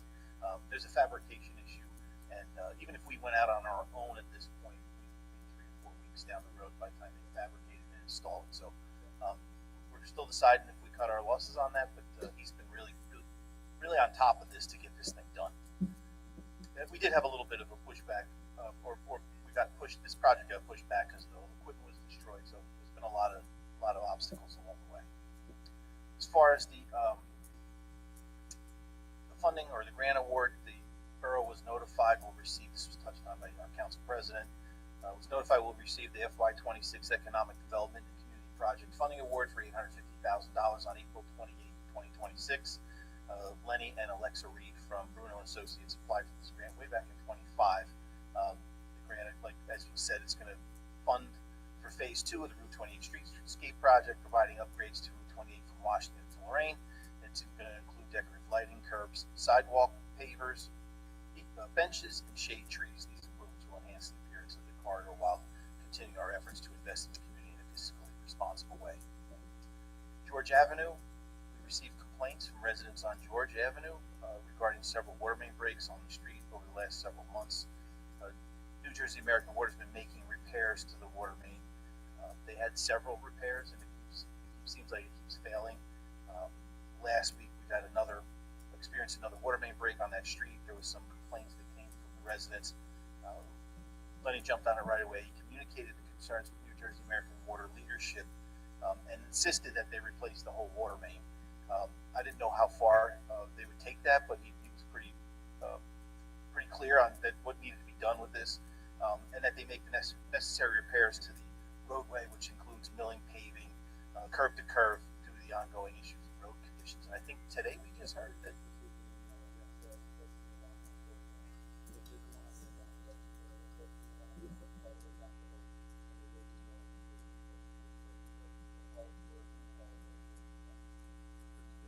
So it's a good news, and I think it was good because he put some pressure on, but there was some complaints from the area, and you know, it's a big project to do the whole street, and I think after 2 or 3 or 4 breaks, you know, it was a mess down there. So it's going to be a bigger mess, but it'll get cleaned up. But appreciate your efforts on that, Len. It was very helpful to our people of Georgia.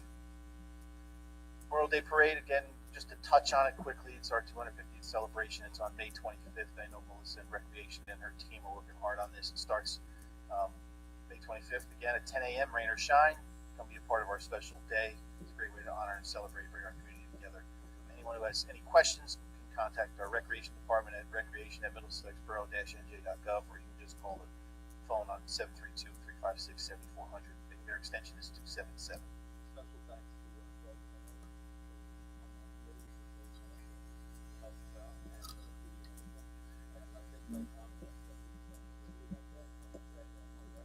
to Yeah. I also will be cooking 250 burgers.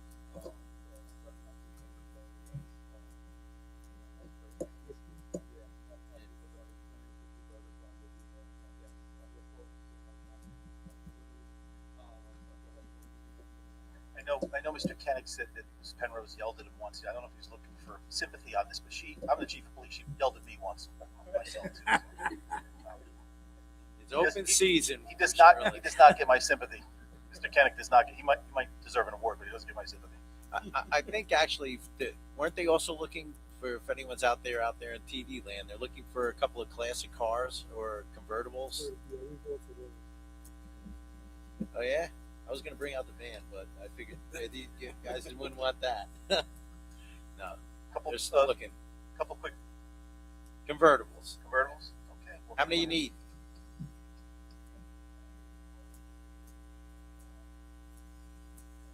So a bunch.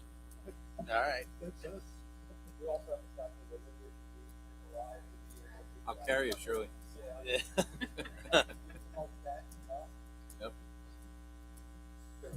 Health insurance plan application process, as you're aware, in March of 2026, the borough made application to the state during a special open enrollment for a more affordable health insurance plan because of the skyrocketing costs and expenses in healthcare. In an effort to save taxpayer money related to healthcare costs, our mayor and council explored options on a different plan.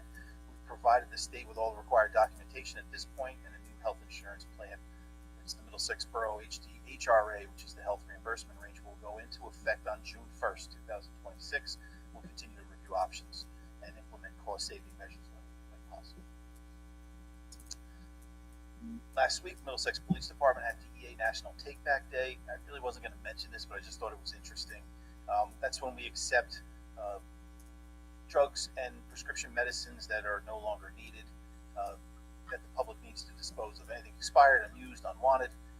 We recovered or we collected 172 pounds from residents in 4 hours. And so that's a lot. That's the most we've ever had for one.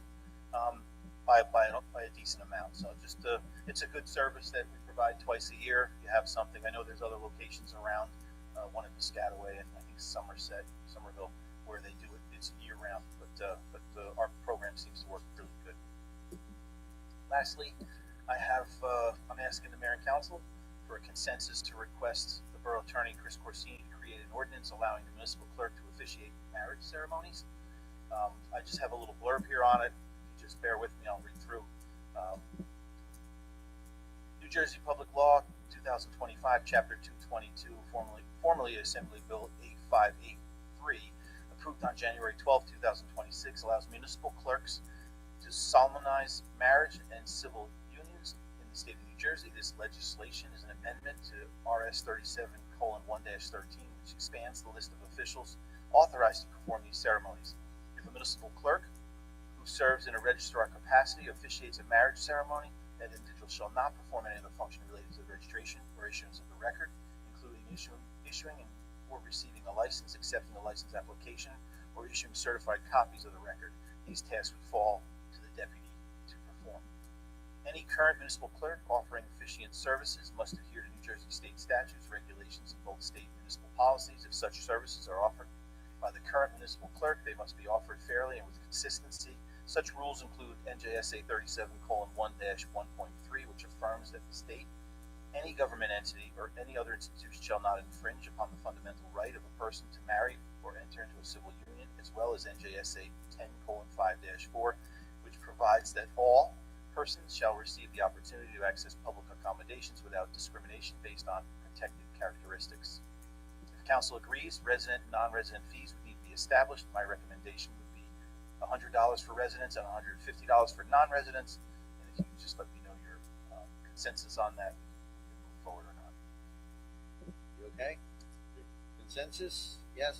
With 1, 2. All right, so 2, 3, 4, 5. 5 and 1. Okay. You have a consensus. Thank you very much. Lastly, just on behalf of Lenny and myself, we wanted to offer congratulations to Mr. Cassius Kennick on being recognized as a pillar of Middlesex. His dedication and work to Middlesex makes it a better place, and it's really appreciated by everyone here. And I'm so happy that you created this program, Mayor. It's a really nice way to get people who've done some fantastic things for Middlesex up in front and show how fantastic, how great residents we have here and the things they're willing to do for our citizens. All right, good. And just to circle back one more time on Vic Capilungi, those of us on the red side of the aisle, going way back when you were running, you had to go through the Vic Capilungi School of Campaigning, and it wasn't optional, and there was no rebuttal. You just take it, but it was he was quite the guy. He will be missed. I mean, I have some really very fond memories of that. Okay, let's move on to the privilege of the floor. Need a motion and a second? Motion, man. Second. He was part of it. Yep, that's it. Okay, hang on. It's all right. So, motion, second, all in favor? Motion, yeah. Aye. Okay. Dave Polikovich, 240 Hazelwood. Just had a couple things I wanted to ask about, Mayor. I was looking at the website, municipal website, and I noticed that the council is meeting only once a month from now on. Is that correct? And why is that change been made? Basically, what we're trying to do is to cut down on the amount of meetings a little bit, because what we've been doing is that we've been doubling up. We make sure that we get all the information. Instead of having a 19-minute meeting, let's have a meeting where we get all the information together and go through there. I'd like to say it was once a month, but I got to tell you, we've had a handful. If we need them, we have them. I mean, we've had those special meetings where we need to take a vote, but this has been actually beneficial for the way we operate, to be quite honest, because we've been able to get the people together for the budgets. You know, we're getting work done and coming here to make sure that we have all the information together when we're there. So, to your end, you know, when you're asking questions, we can answer them. Okay. Well, I did notice for the rest of the year there is 7 meeting nights for the council, and 6 of them, the Board of Ed meets the same night. So although I could understand you guys are out a lot. I mean, I understand from covering municipal governing bodies for 40 years, there's a lot of things people don't see. A lot of nights you guys are out at committee meetings or events and this and that. People don't see that. I understand that. So I'm not so opposed to 1 meeting a month. Others might be, but my concern is having them meet the 1 meeting the same night as the Board of Ed. It's a valid point. We could actually look at that, but you know, to be quite honest, Dave, our meetings have been on Tuesdays forever and a day. I know. I'm not denying that. I'm just saying, you know, you have said many times here and in private conversations with me that you're all about transparency. Well, you know, and there's not that many people come to these meetings, not that many people go to Board of Ed meetings, but I just don't think it's a good look for the town to only have 3 meetings of its 2 major governing bodies, Board of Ed and the council, and 2 of the 3 meetings are on the same night. It just doesn't sit well with me, but I don't make the decisions. You know what? guys do. Well, I'll tell you what. I'll meet you halfway. We'll put it on next meeting for a workshop. Yeah, if you guys want to let's talk our way through it. Sure. I mean, This way, we're not again, you know. well, again, that's just everyone else may say Dave doesn't know what he's talking about, but I mean, that's just my No, opinion. it's a fair statement, Dave. Okay. Another question is, I saw in the executive session, one item is public safety, illegal occupancies. Can you tell me, or can you say anything about, I know it's executive, you can't say much, but Can't say generally much, what's Chris. going You wanna? Sorry, Dave. thank you, Chris. Last question, Mayor, earlier you were talking about the e-bike ordinance, and you said your thoughts are to, that the police department should go hard on this, and I just want to say, I agree with that. I think these things, a lot of them are torpedoes that they are riding, people riding on torpedoes, and I'll tell you one personal story.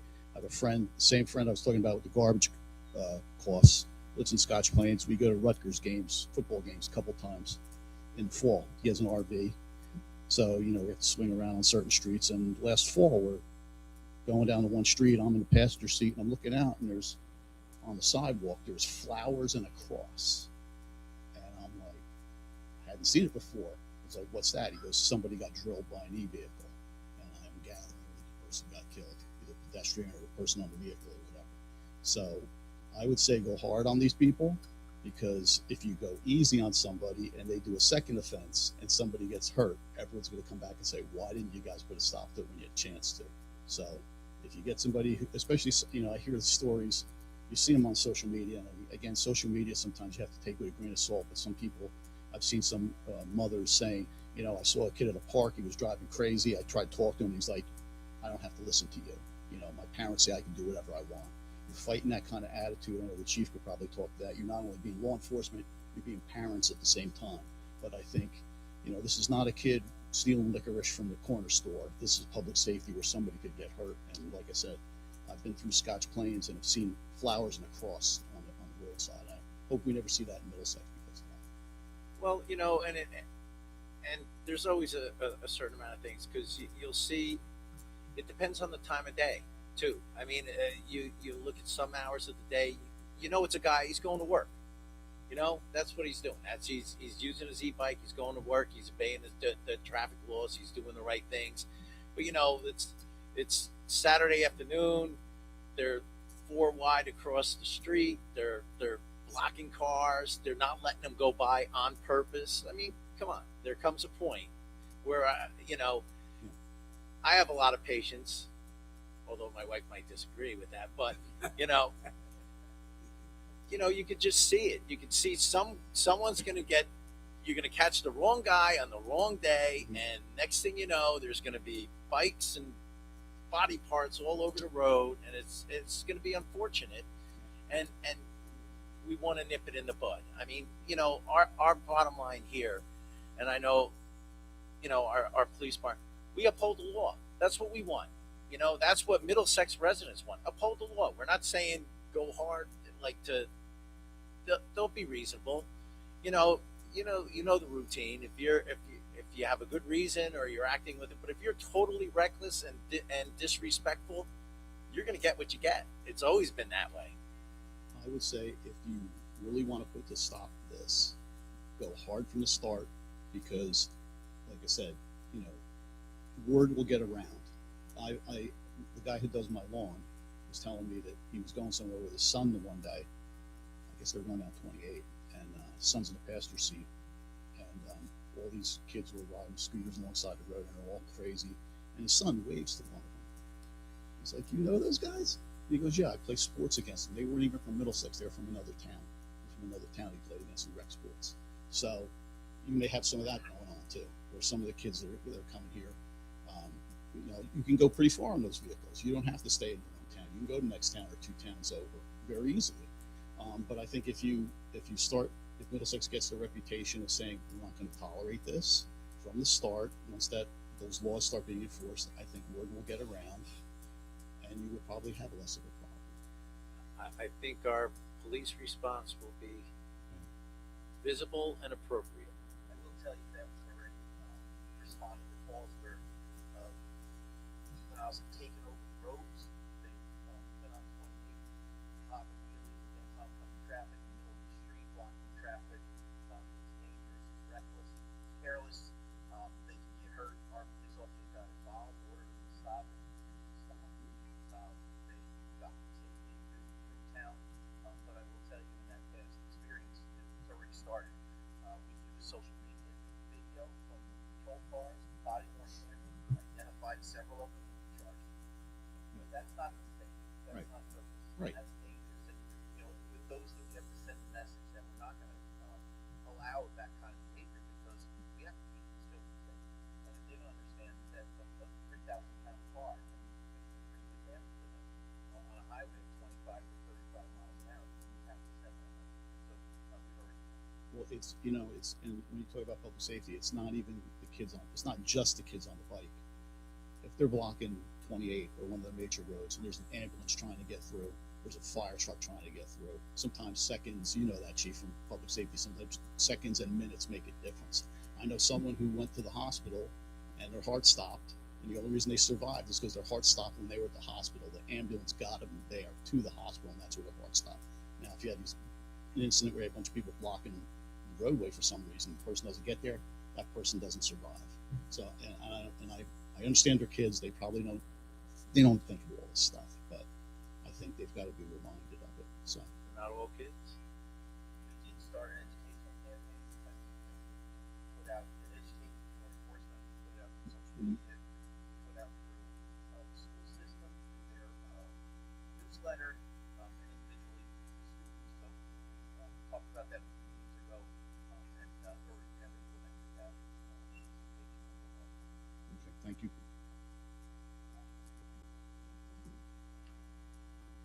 Monica Townsend, 120 Borough Place. I was going to ask about the education campaign for the e-bike, so I'm glad that you answered that question.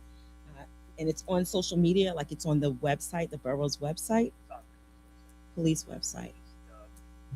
Social media. Okay. Will there be? Will it be up on the borough website? We can certainly find room on there for it. I just have to see. We have a pretty robust social media platform. Mhm.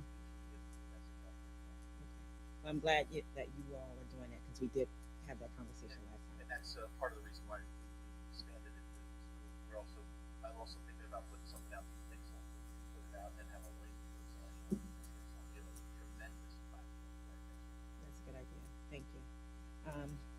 Just again, thank you all for your reports. Thank you, Lenny, for the $850,000 for the streetscape.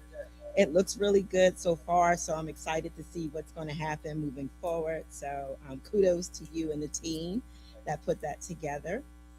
I had a question, Mayor. You said the reassessment, or I think this was the mayor's report, or President, Council President, reassessment annually, 20% of the borough will be inspected. I think it was Council President. So when the reassessment happens, their taxes are going to go up? No, Not necessarily. this is just the inspections. Okay. So the reassessment happens every year. Right. And then the inspections, instead of happening the entire town, 100% of the town per year, which is really costly, 20% of the town is each year. So over 5 years, the whole town is inspected. Right. So that means that if somebody were to put on a addition, or something like that, they didn't get permits, the borough would never know. So they would go from a 2-bedroom to a 4-bedroom, and the town would never know because they didn't get it. So that's how these inspections, that's a catch-all, fits all that. Yeah, and make sure that how your house is qualified on your statement, it'd be like 2-story. Mm-hmm. Make sure all that information is correct. Yeah, I went through mine last year when we started. Yeah, I mean they're quick. They come right in. Yeah. General condition, and what do you have? 4 bedrooms, 2 baths, a garage. Okay, next. Then they move on. Right. Thank you. Let's see. Are we still on target for road repairs? Okay, good. Thank you. Okay, awesome. Thank you. Councilman DeCenza? Tongue twister here. But DeCenza. Thank you for your report. Clarifying question you have mentioned about the Parks Committee needs help. Is that just a volunteer for activities or to be like on the committee? To be on the committee? Yes. Okay, so they have to fill out the application that's online? Yeah. Okay. All right. I just want to make sure that it was for to be on the committee, not to volunteer for a specific activity. Committee. Thank you. Councilman Doty. The zoning issues, can you give us a little bit more about like what that is? Or Chief? They're violations that have gotten to the court level. That's what it is. The zoning inspector goes out. Is it residential? Is it businesses? Both. Okay. Yeah. It could be anything. Could be anything. Your grass is too high. You got a car parked in the yard that shouldn't be there. That's unregistered. Matthew Dillingham, our code enforcement. Yeah. Okay. She just reports the numbers to me from the court. Yeah. They've heard. Yeah. When they say zoning, they're ones that he initiated. He goes out. Yeah. Okay. Thank you. Let me scroll down.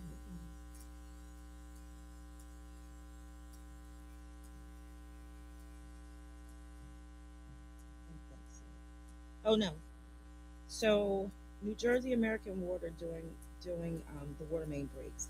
Is that only on George Ave that occurred? Are they doing something milling and paving in other areas? Only just those? No. Okay. Okay.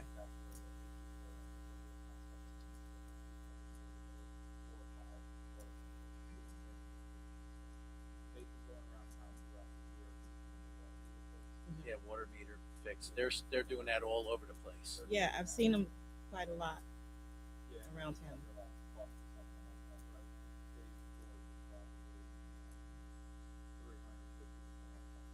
Yeah.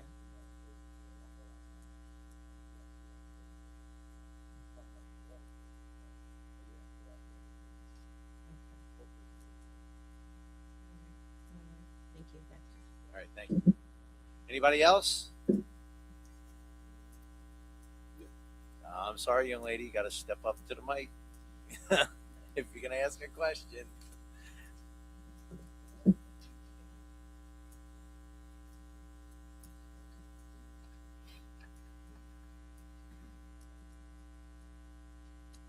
Name and address first. Anne Marie Kleiber, 116 Chestnut. This is in response to a comment made the last meeting regarding the No Kings event. From me, you can sugarcoat it all you want. This was a negative community dividing event. A lot of residents spoke out not wanting this in our town. From the inside, it probably appeared peaceful, but from the outside, it looked anything but. The language on the signs lining the sidewalks were offensive and disgusting. Having such language in the presence of children is reckless. What kind of message does that send to them? Not only to the children at the event, but children passing by in cars, either walking or on bicycles. They see that offensive language. What are they supposed to think? Do we really want to be teaching that? I've lived in this town for 30 years, and all the events have been positive and community building until now. Think of all the lifelong residents that have been here. They don't want to see that. We should be focusing on events that bring Middlesex forward, not backward. Thank you.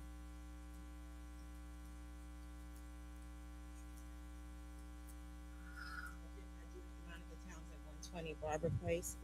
I'm going to respond to that, but I do have a question about the solar program. Are we tracking how many houses have signed up for that?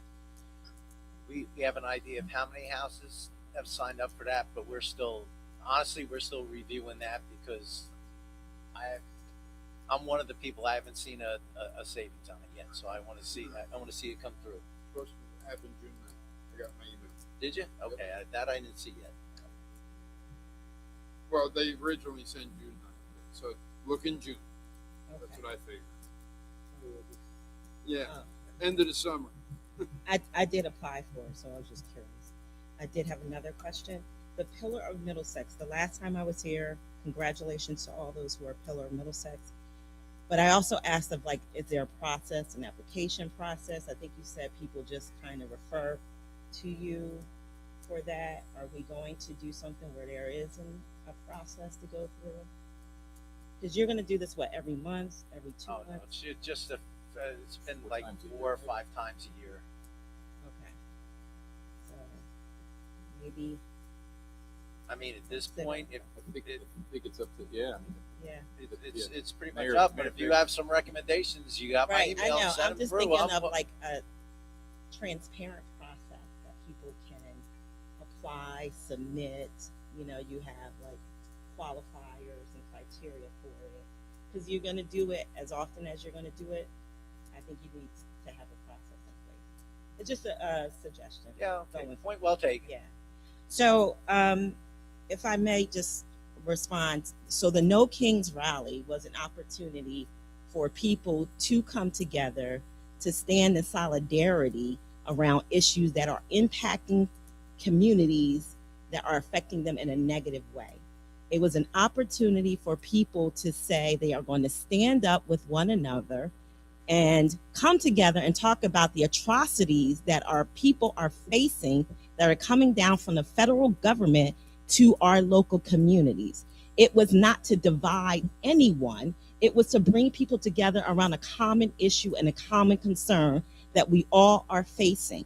And if you look at where we are today, what's happening at the federal level, it trickles down to our communities, and our communities are being impacted. So we hear language each and every day coming from the federal government that is divisive, that is nasty, that is negative, that is putting people in places and really destroying people's lives each and every day. So to stand there and say that we came together to divide people, we did not.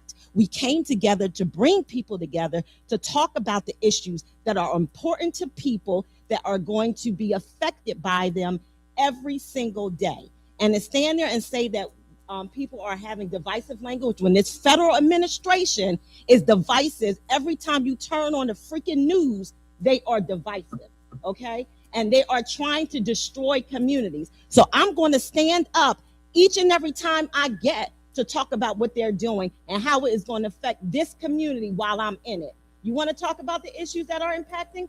Come out and join us and say you too don't agree with those issues. But don't sit up there and talk about that we're sitting up there making this community divided. We're bringing issues, we're bringing community programs to the community to bring people together. So let's do that and stand with us against the crap that we're seeing each and every day. Not talking about the fact that it's being divided, because we're trying to bring people together. I don't know what you're doing, but that's what we're doing.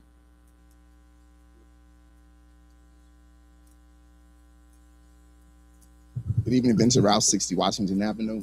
I'll start off by saying, Mr. Lenny, great job.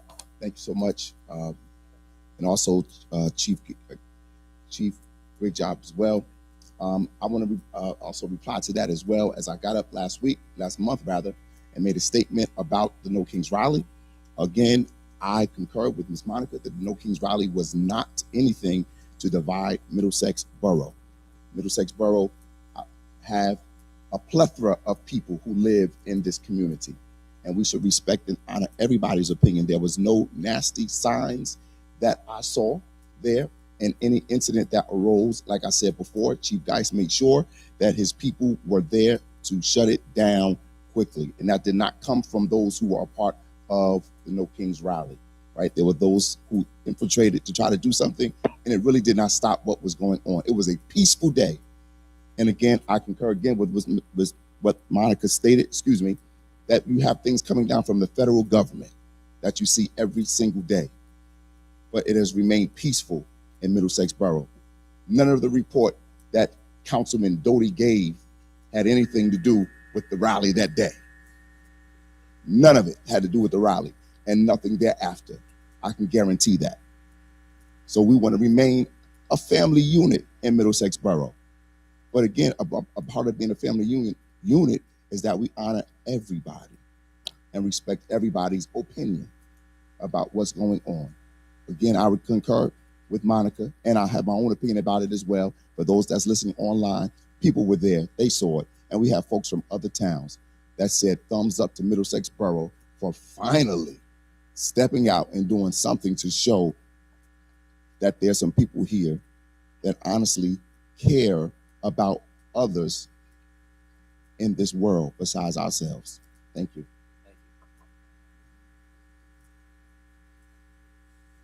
Coming up, Bruce.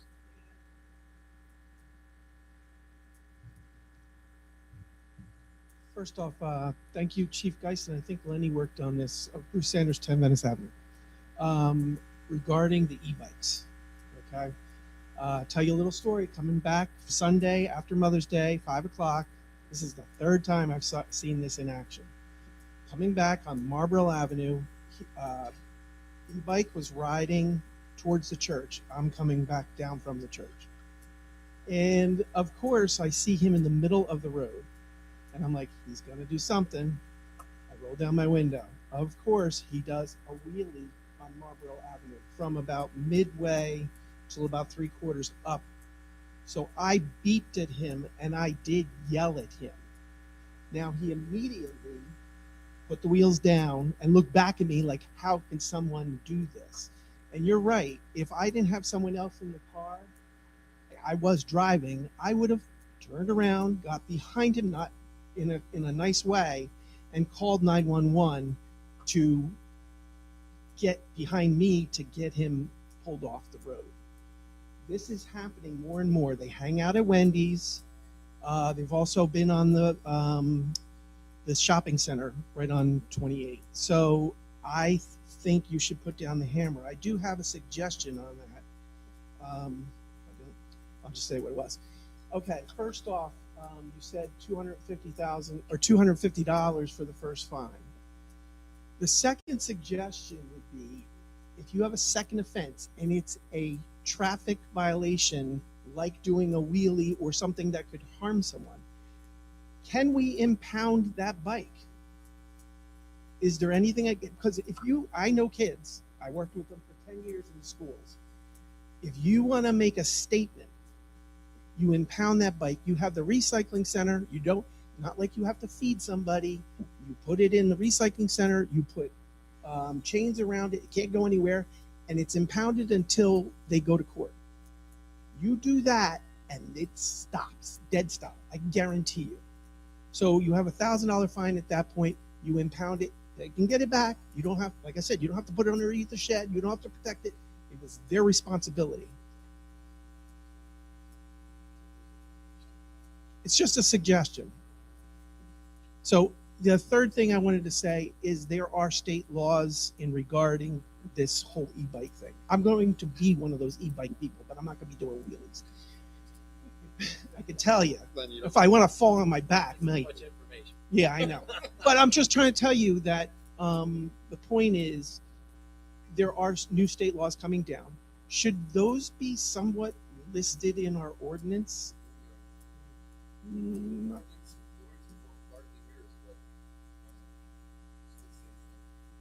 Okay, because I read through that ordinance and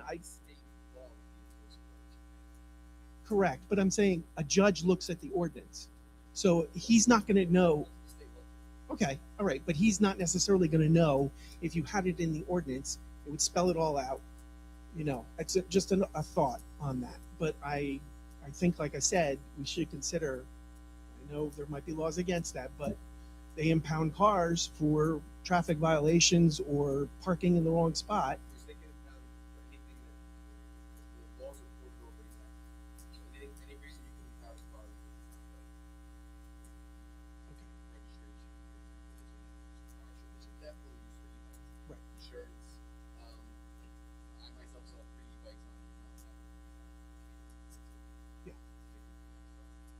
And like I said, this is the third time I've seen a wheelie standing on the bike and another wheelie coming up Mountain Avenue coming in the meeting last month. So The borough I know. My town is the most aggressive. Which town is this? The borough is the most Oh, outspoken. yeah. Town I represent, Chief Geist Council is the most aggressive. Mm-hmm. Somebody's gonna get killed. The biggest one is that a lot of them don't have their helmet on. Yeah. Well, like I said, you're going to have somebody react, and not in a good way. And I know you guys have been aggressive on this, but I'm just saying that I know kids, $250, but if they got that impounded and they had to go to court to get it back, I guarantee you it stopped dead. Thank you. Anybody else? Okay, at this point, I'd like a motion to close the public portion. Motion. Second. All right, all in favor? Aye. All right, very good. All right, new business consent agenda. Resolution 136, 2026, approving the reimbursement of late fees that were incorrectly applied to board health license renewals. Resolution 137, 2026, acceptance of same reports. Resolution 138, 2026, authorizing a self-examination of the 2026 municipal budget of the mayor and council of the Borough of Middlesex. Resolution 139, 2026, at the recommendation of the purchasing agent, awarding the bid for tree removal, tree trimming, and stump grinding to Predator Tree Service. Resolution 140, 2026, approving a block party to the residents of 300 Green Avenue on June 13, 2026. Resolution 141, 2026, authorizing the mayor to execute the main trunk sewer rehabilitation phase 3 renewal agreement between MCUA and the Borough of Middlesex. Resolution 142, 2026, authorizing the waiving of certain fees for Jack's Kids, a nonprofit organization, in the amount of $252. Resolution 143, 2026, fixing and determining the salaries and compensation of the officers and employees of the Borough of Middlesex. Resolution 144, 2026, authorizing the tax collector to issue a tax title lien redemption for block 70.06, lot 11. Resolution 145, 2026, authorizing the added lien tax for the data costs incurred for violations of the property maintenance code. Resolution 146, 2026, refund of second quarter tax payment for block 46, lot 12. Resolution 147, 2026, approval of summer playground staff for 2026. Resolution 148, 2026, hiring Keith Snyder of South Middlesex as the substitute inspector for plumbing, subofficial, fire, and mechanical for Borough of Middlesex. Resolution 149, 2026, approval of amusement licenses for 2026-2027 for the Borough of Middlesex. Resolution 150, 2026, remaining Jeffrey Burke of Mount Brook as the substitute plumbing inspector for the Borough of Middlesex. Resolution 151, 2026, authorizing the vehicle transfer of the 2004 Ford Crown Victoria. Resolution 154, 2026, accepting the retirement of Joseph Green from the Department of Public Works effective June 1st, 2026. Okay. 8, 12. 8 and 12. All right, so 143, and you just want these pulled out for a separate vote. Okay, very good. But we could do 8 and 12 together? Yes. Okay, fine.